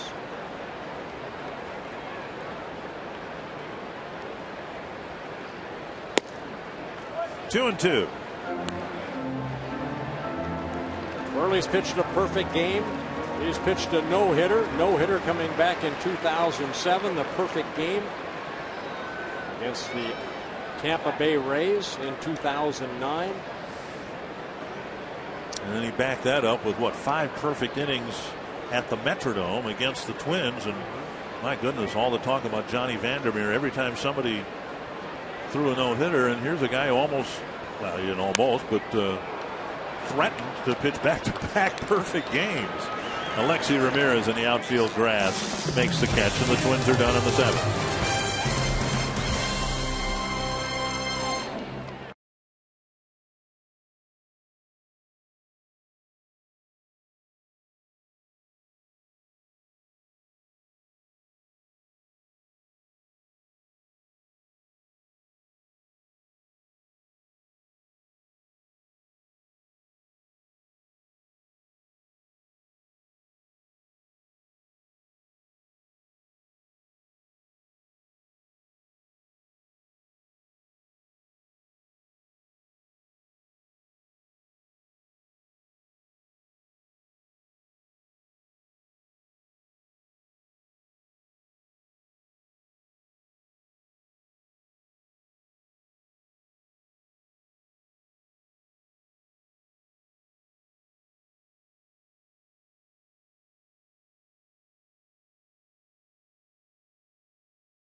Back in his first game at Target Field, part of a double play, couple double plays the Twins have turned into ball game. Michael Cuddyer, the only run on the board this afternoon off the bat of Michael Cuddyer, his 10th home run, a solo home run leading off the bottom of the second.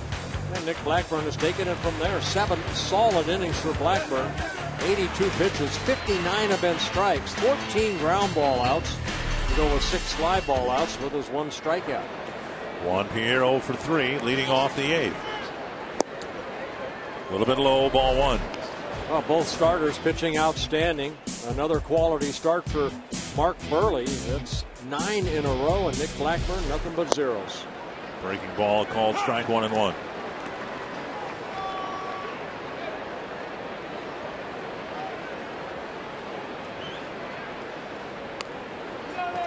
And Rivera will take care of it.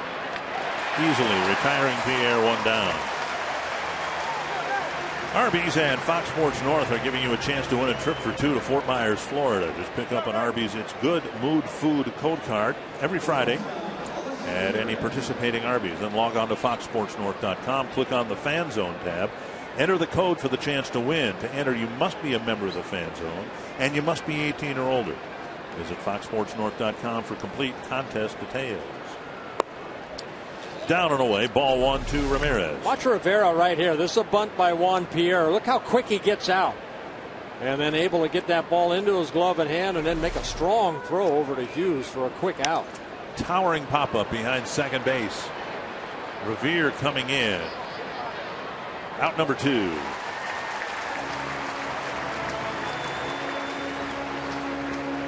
So 2 quick outs here in the 8th, and that gets Carlos Quentin to the plate.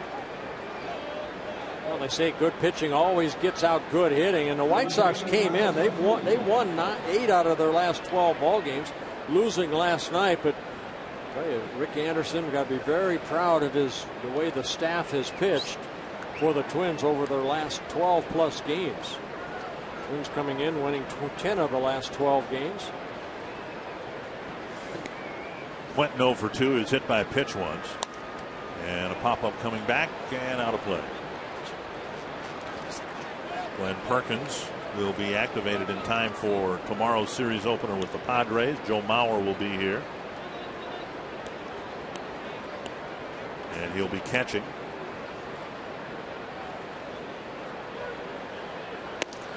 Inside, and again Quentin didn't bother budging. He doesn't budge at all. Nearly got hit by the pitch again.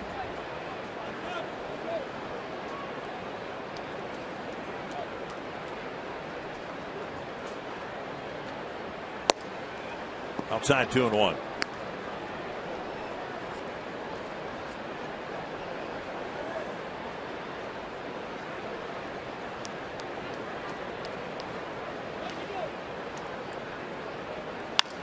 Toward the hole, Nishioka with the catch, plants, fires. Safe at first. A fantastic play by Tsuyoshi Nishioka. But Quentin is ruled safe with an infield hit.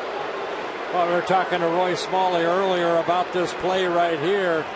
I mean, he made a great play earlier on an infield base hit by Konerko, and right here, my goodness, off balance, still able to get something on that throw, and a bang play. And Quentin helping the umpire at first. Manny Gonzalez make the call, but wow, what a nice play by Nishioka. Oh, he's out. Very close play. And now a dangerous hitter in Konerko given a chance here in the 8th inning with a man aboard. I thought as it first happened that he was safe, but on the one replay it looked to me like it was a very close play, but the ball got into Hughes' glove before the foot hit the bag. Up the middle, now a base hit, and Quentin will stop at second base. So the inning continues, and the threat grows with 2 outs in the 8th. Konerko getting his second hit of the ball game. And Pierzynski to the plate. 2 singles for Pierzynski and a bouncer to Luke Hughes. Yeah, that in the 6th inning when there was a runner at first and third. Rick Anderson, a quick trip to the mound, has talked to Nick Blackburn. 92 pitches in the ball game for Blackburn.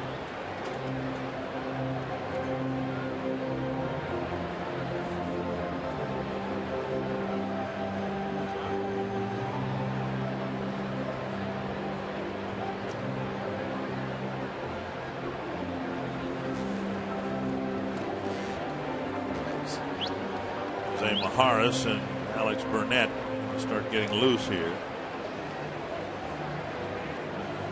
Mark Teahan is going to run for Paul Konerko. So Konerko, the most dangerous Chicago hitter, comes out of the game here in the 8th inning. And Teahan replaces him at first. So Ozzie Guillen rolling the dice a little bit here. Well, Konerko not the quickest to feet, and hoping for maybe an extra base hit that might score a Teahan over Konerko. Konerko giving Pierzynski a big fist bump as he walked by him, saying, hey, let's go. Let's get a big hit here. Blackburn clips the outside corner with a breaking ball.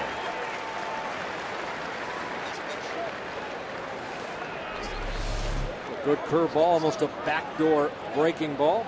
Called a strike. 1 strike to Pierzynski.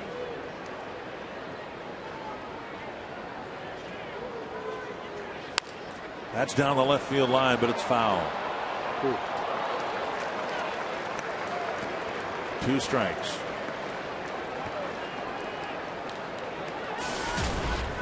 Blackburn has struck out just 1 batter. That was Ramirez in the 3rd on a check swing. He doesn't need a strikeout here.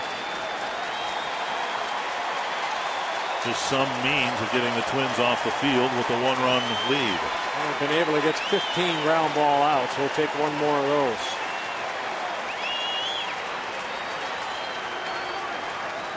Time called.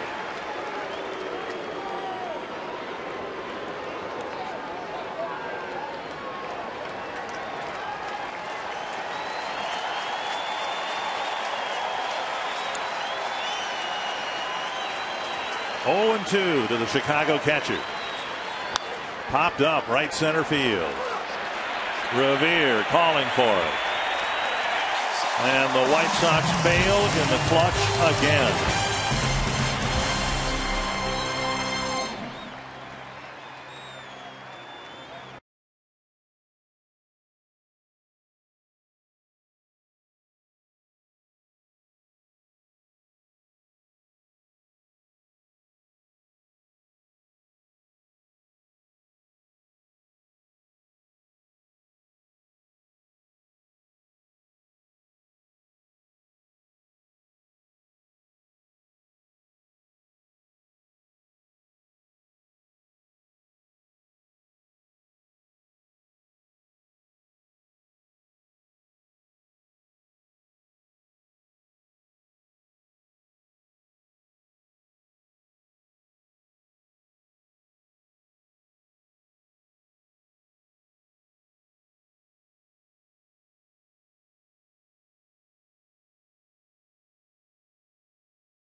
Their mark on the American League Central Division. Find out after the final out on Twins Live, presented by CenturyLink, featuring the Toyota postgame wrap.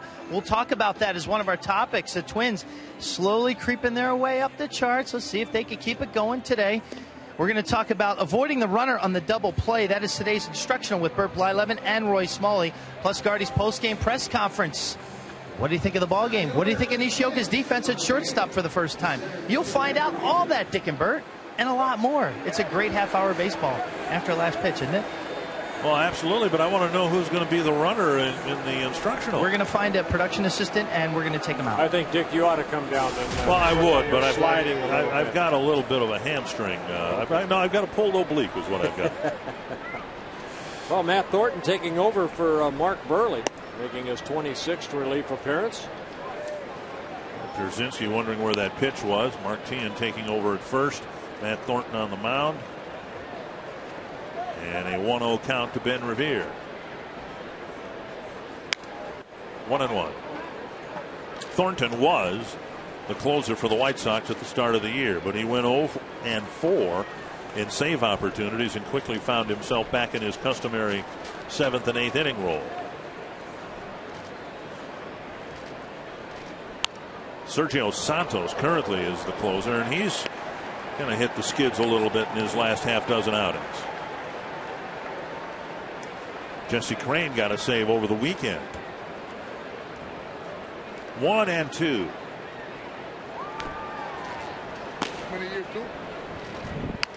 Fouled away. He wore number 28 with the Twins. That number is being retired here. And so he's wearing number 26 for the Chicago White Sox. Former Twin Jesse Crain. 1-2 to Ben Revere. And another foul. Revere, Casilla, and Nishioka trying to tack on a run or two here in the bottom of the 8th. Yeah, Thornton coming into the ballgame 23 1/3 innings. He's allowed only 2 home runs, 12 walks, 2 intentional, with 21 strikeouts.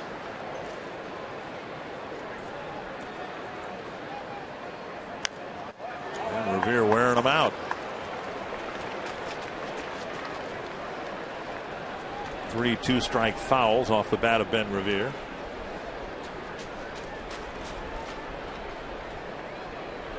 $39,484 the paid attendance. Sellout number 19 on the season.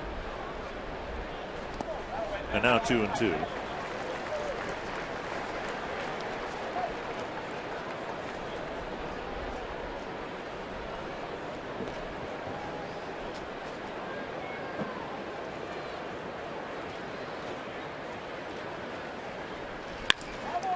Laced to left, but at Pierre for an out. Good at bat by Ben Revere. He fell behind quickly, ended up making solid contact for the first out. This July, baseball's biggest stars will gather in Arizona for one spectacular night. The 2011 MLB All-Star Game. Coverage begins Tuesday, July 12th, live from Phoenix at 7 p.m. Central, only on Fox. Next year, the All-Star Game will be in Kansas City. And then I think it would be sometime next year that the word would be official, if it comes to that the 2014 All-Star Game will come here. I think they generally work 2 years out with the All-Star Game. Yeah, next year it'll be the first All-Star Game in Kansas City since 1973, my first All-Star Game. Beautiful ballpark. I'm glad Kansas City's getting another chance to get the All-Star Game there. 2 strikes to Casilla, 0 for 2 with a walk. 1-2.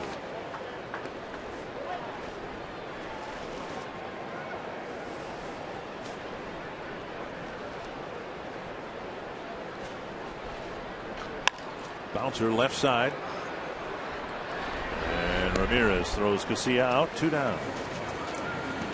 If you're looking for a great place to get a great Father's Day gift, how about Twins apparel and merchandise from the Twins Pro Shop or the Majestic Athletic Clubhouse store at Target Field? Pay a visit this week. Check out the great selection on all the latest Twins apparel.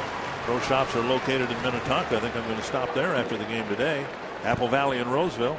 And it's always fun, of course, shopping here at Target Field at the Clubhouse store. Yeah, Matt Capps up in the bullpen. Don't know if Nick Blackburn's going to go back out or not. We'll wait and see. But Blackburn, 95 pitches in 8 shutout innings. He's never had a shutout at the major league level.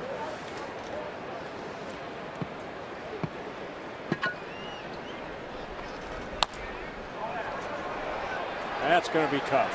And Beckham can't barehand it. Nishioka's aboard with an infield hit. Well, once that ball got over the head of Matt Thornton at 6'6", you knew it was going to be a tough play. And Beckham had only one play, and that's to try to barehand it and then flip it over to Tian over at first, but never got the grip on the baseball out of his hand. And rather than have Thornton pitch to the dangerous Michael Cuddyer, the White Sox are going to bring in a right-handed reliever. Might be Jesse Crain? I'm guessing so. So Jesse Crain will pitch to Michael Cuddyer when we come back.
Organization, not only in the clubhouse on the field, but off the field also. All of his charities that he helped raise a lot of money and did a lot of good for a lot of people. So the total respect here. But now that he's in that uniform, we want to knock the living fire out of him. I can tell you that right now. Talking about Jesse Crain. Jesse Crain, of course, wore a Twins uniform. He and his wife Becky did a great job, just like Michael Cuddyer and his wife Claudia, giving a lot of time back to the community. He made an appearance against the Twins in Chicago, but his first appearance here back in Minnesota. Twins signed him back in 2002, the number 2 pick out of the University of Houston. Jesse Crain making his 29th relief appearance. Well, here's his good friend Michael Cuddyer facing him with Nishioka at first and 2 away. Crain, Twins fans know this already, has a very quick move to first base. And Nishioka would love to think about stealing a base. We'll see if he does so. Yeah, very quick feet. Every time Crain does that, I think of Kirk McCaskill with the Angels, a teammate of mine.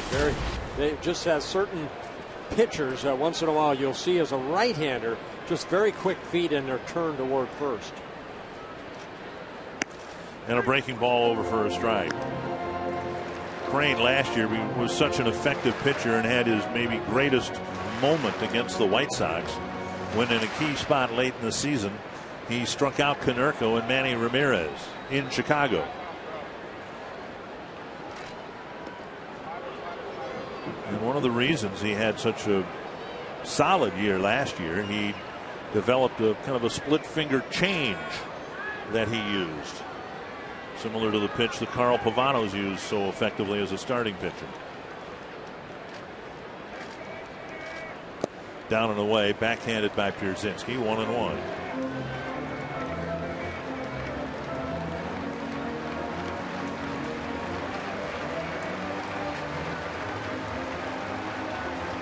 Deeply rooted in this community.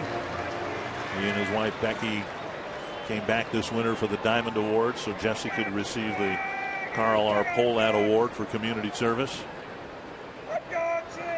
Cuddyer swings and misses 1 and 2. So many times a player signs with another organization and you only see them when they appear in uniform, but Jesse made it a point of coming back to receive his honor this winter.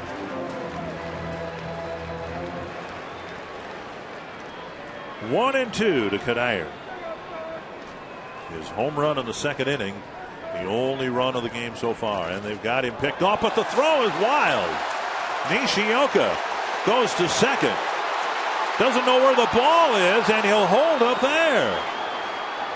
I don't think he ever knew where the ball was. He kept looking over his shoulder. You don't look over your shoulder. You pick up Steve Little over at third base.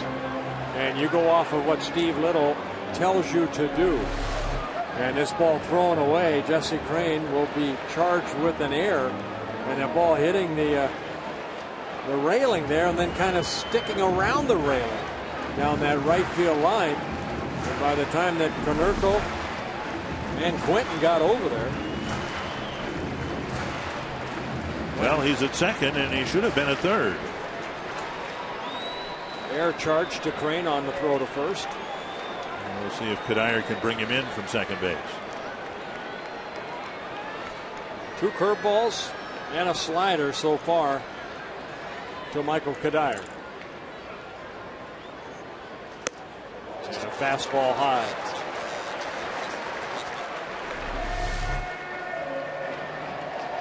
And Jerry White saying, I don't have my glove on. 2-2 to Cuddyer.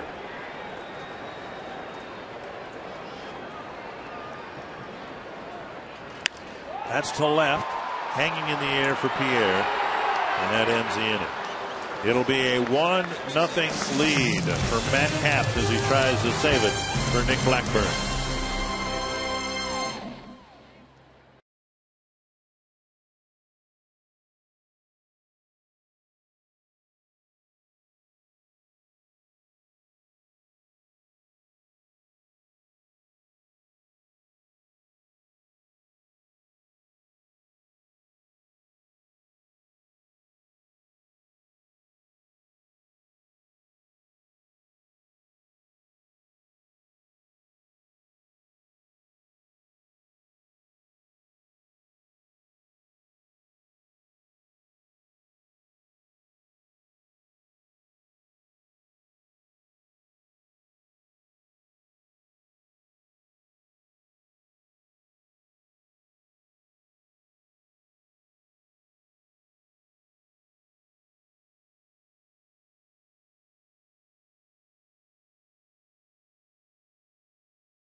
Michael Cuddier's second inning home run, the difference in the game as we head to the 9th inning. Well, Nick Blackburn, 8 shutout innings, only 1 walk, 1 strikeout, picked up 15 ground ball outs. And Michael Cuddyer with a solo home run. Mark Gurley pitched an outstanding ball game, 7 innings, allowed the home run. But the 9th inning belongs to Matt Capps, looking for his 9th save of the year, making his 26th relief appearance. And Capps will face Rios, former teammate Adam Dunn, and then Gordon Beckham. Rios 0 for 3, hit the ball hard his first time up, lining out to the glove of Nick Blackburn. Ball 1.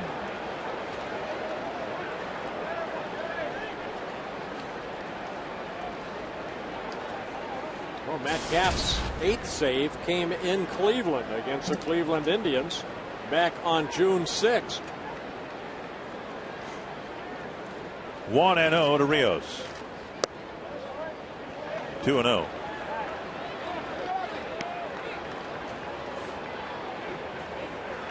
Capps in 28 innings pitched, only 2 walks with 17 strikeouts. at the knees, 2-1. Rios' struggles on the road have continued here at Target Field. 0 for 2 last night, 0 for 3 today. Check swing and a foul, 2-2. Watch out, Jerry White.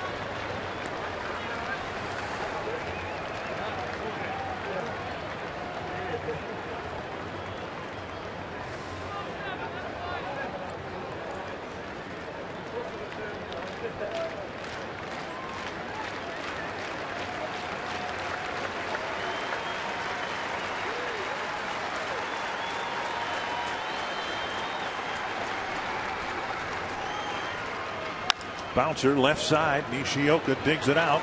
Throws on the run. Good play. One away. Because we haven't seen him over there, we're really not sure what to expect, but he's handled things awfully well over there. He did a great job of charging that ball right there. This copyrighted telecast presented by the authority of the Minnesota Twins and may not be reproduced or retransmitted in any form.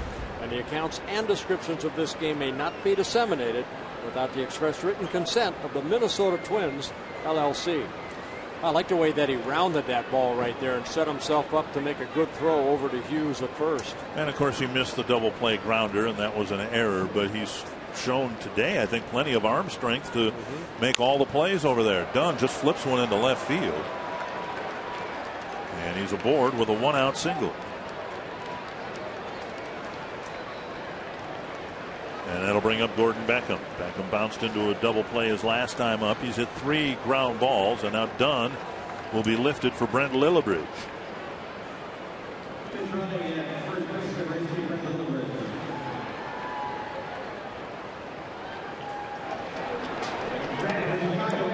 So both Konerko and Dunn are out of the game.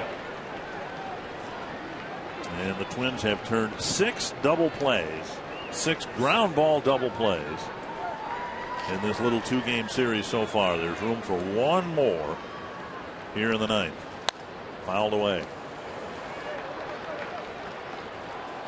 And Beckham, who hit one in last night's ball game, hit one here earlier this afternoon. Probably thinking, I don't want to hit this ball on the ground again. Omar Vizquel's come out onto the on-deck circle, barring a double play grounder. He's going to hit for Brent Morel. 1 strike. Caps to Beckham. Rivera sitting down and away. Pitch up. Yep. And Beckham swung through it. Yeah, pitch up with something on it. 93. Even though you were trying to get it down and away, you still got to put something on it. And Caps, good hard fastball.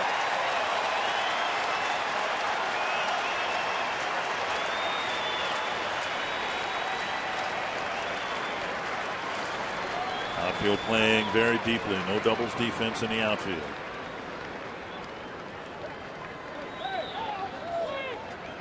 Foul back. And Valencia had a ball in the 9th inning get between him and the line last night. Playing about 6 feet off the line here.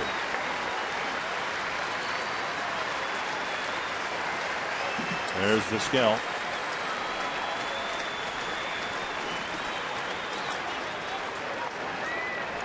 Two strikes to the Chicago second baseman.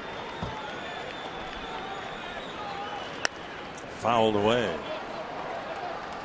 That fastball clocked at 95. Beckham fouling it off.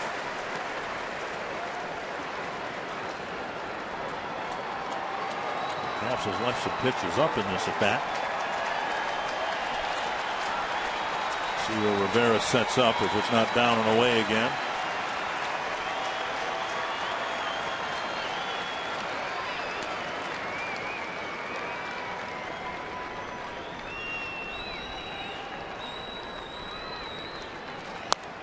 Man, great job by Beckham keeping the at bat alive. Yeah, that a slider right there, and Beckham reaching over the plate to foul it off.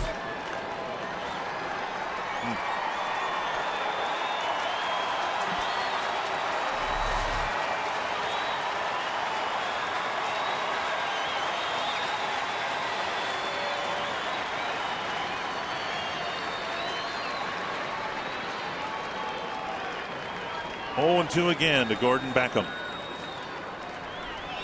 Came inside to get strike 3. Came inside, looked like it with a two-seamer, had a little bit of run in on Beckham. And just kind of tied Beckham up right there. Really had no chance of hitting that ball, just trying to foul it off, but instead it's a strikeout. And now Vizquel. 1-for-1 as a pinch hitter this year. Agelessly, it seems, hitting .282 again this year. 44 years old, Omar Vizquel. His 23rd season at the major league level. Strike on the outside corner.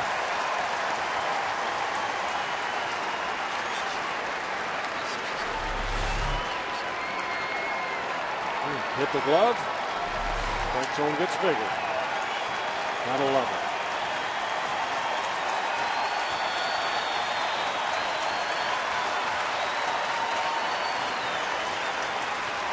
Popped up, back and out of play. 2 strikes.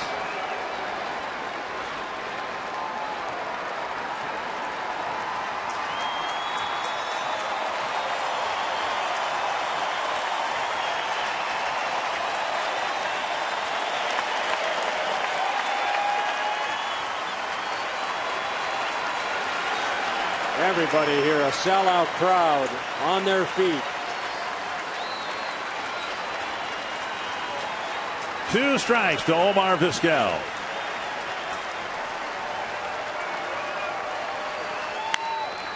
That'll reach the seats.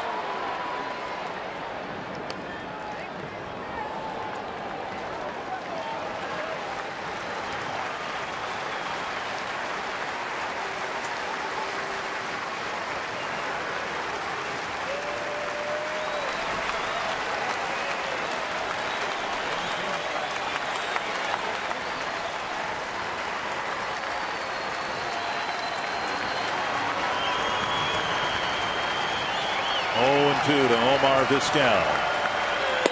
Got him.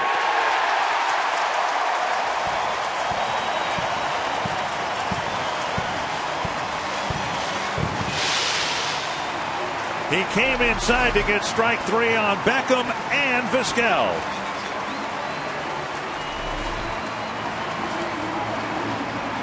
The Twins 4-0 against the White Sox this year, and with Michael Canire's home run, a total of $19,000 has been raised for prostate cancer research. To make a donation, you can call 800-798-CURE or go online to www.pcf.org. Another low-scoring, quickly paced game. Anthony LaPanta and the Twins with another 1-run win over the White Sox. Another brilliant start. We'll break down how Nick Blackburn took apart the White Sox today. We'll hear from Ron Gardenhire. Look at the debut of Tsuyoshi Nishioka. All next on Twins Live, presented by CenturyLink.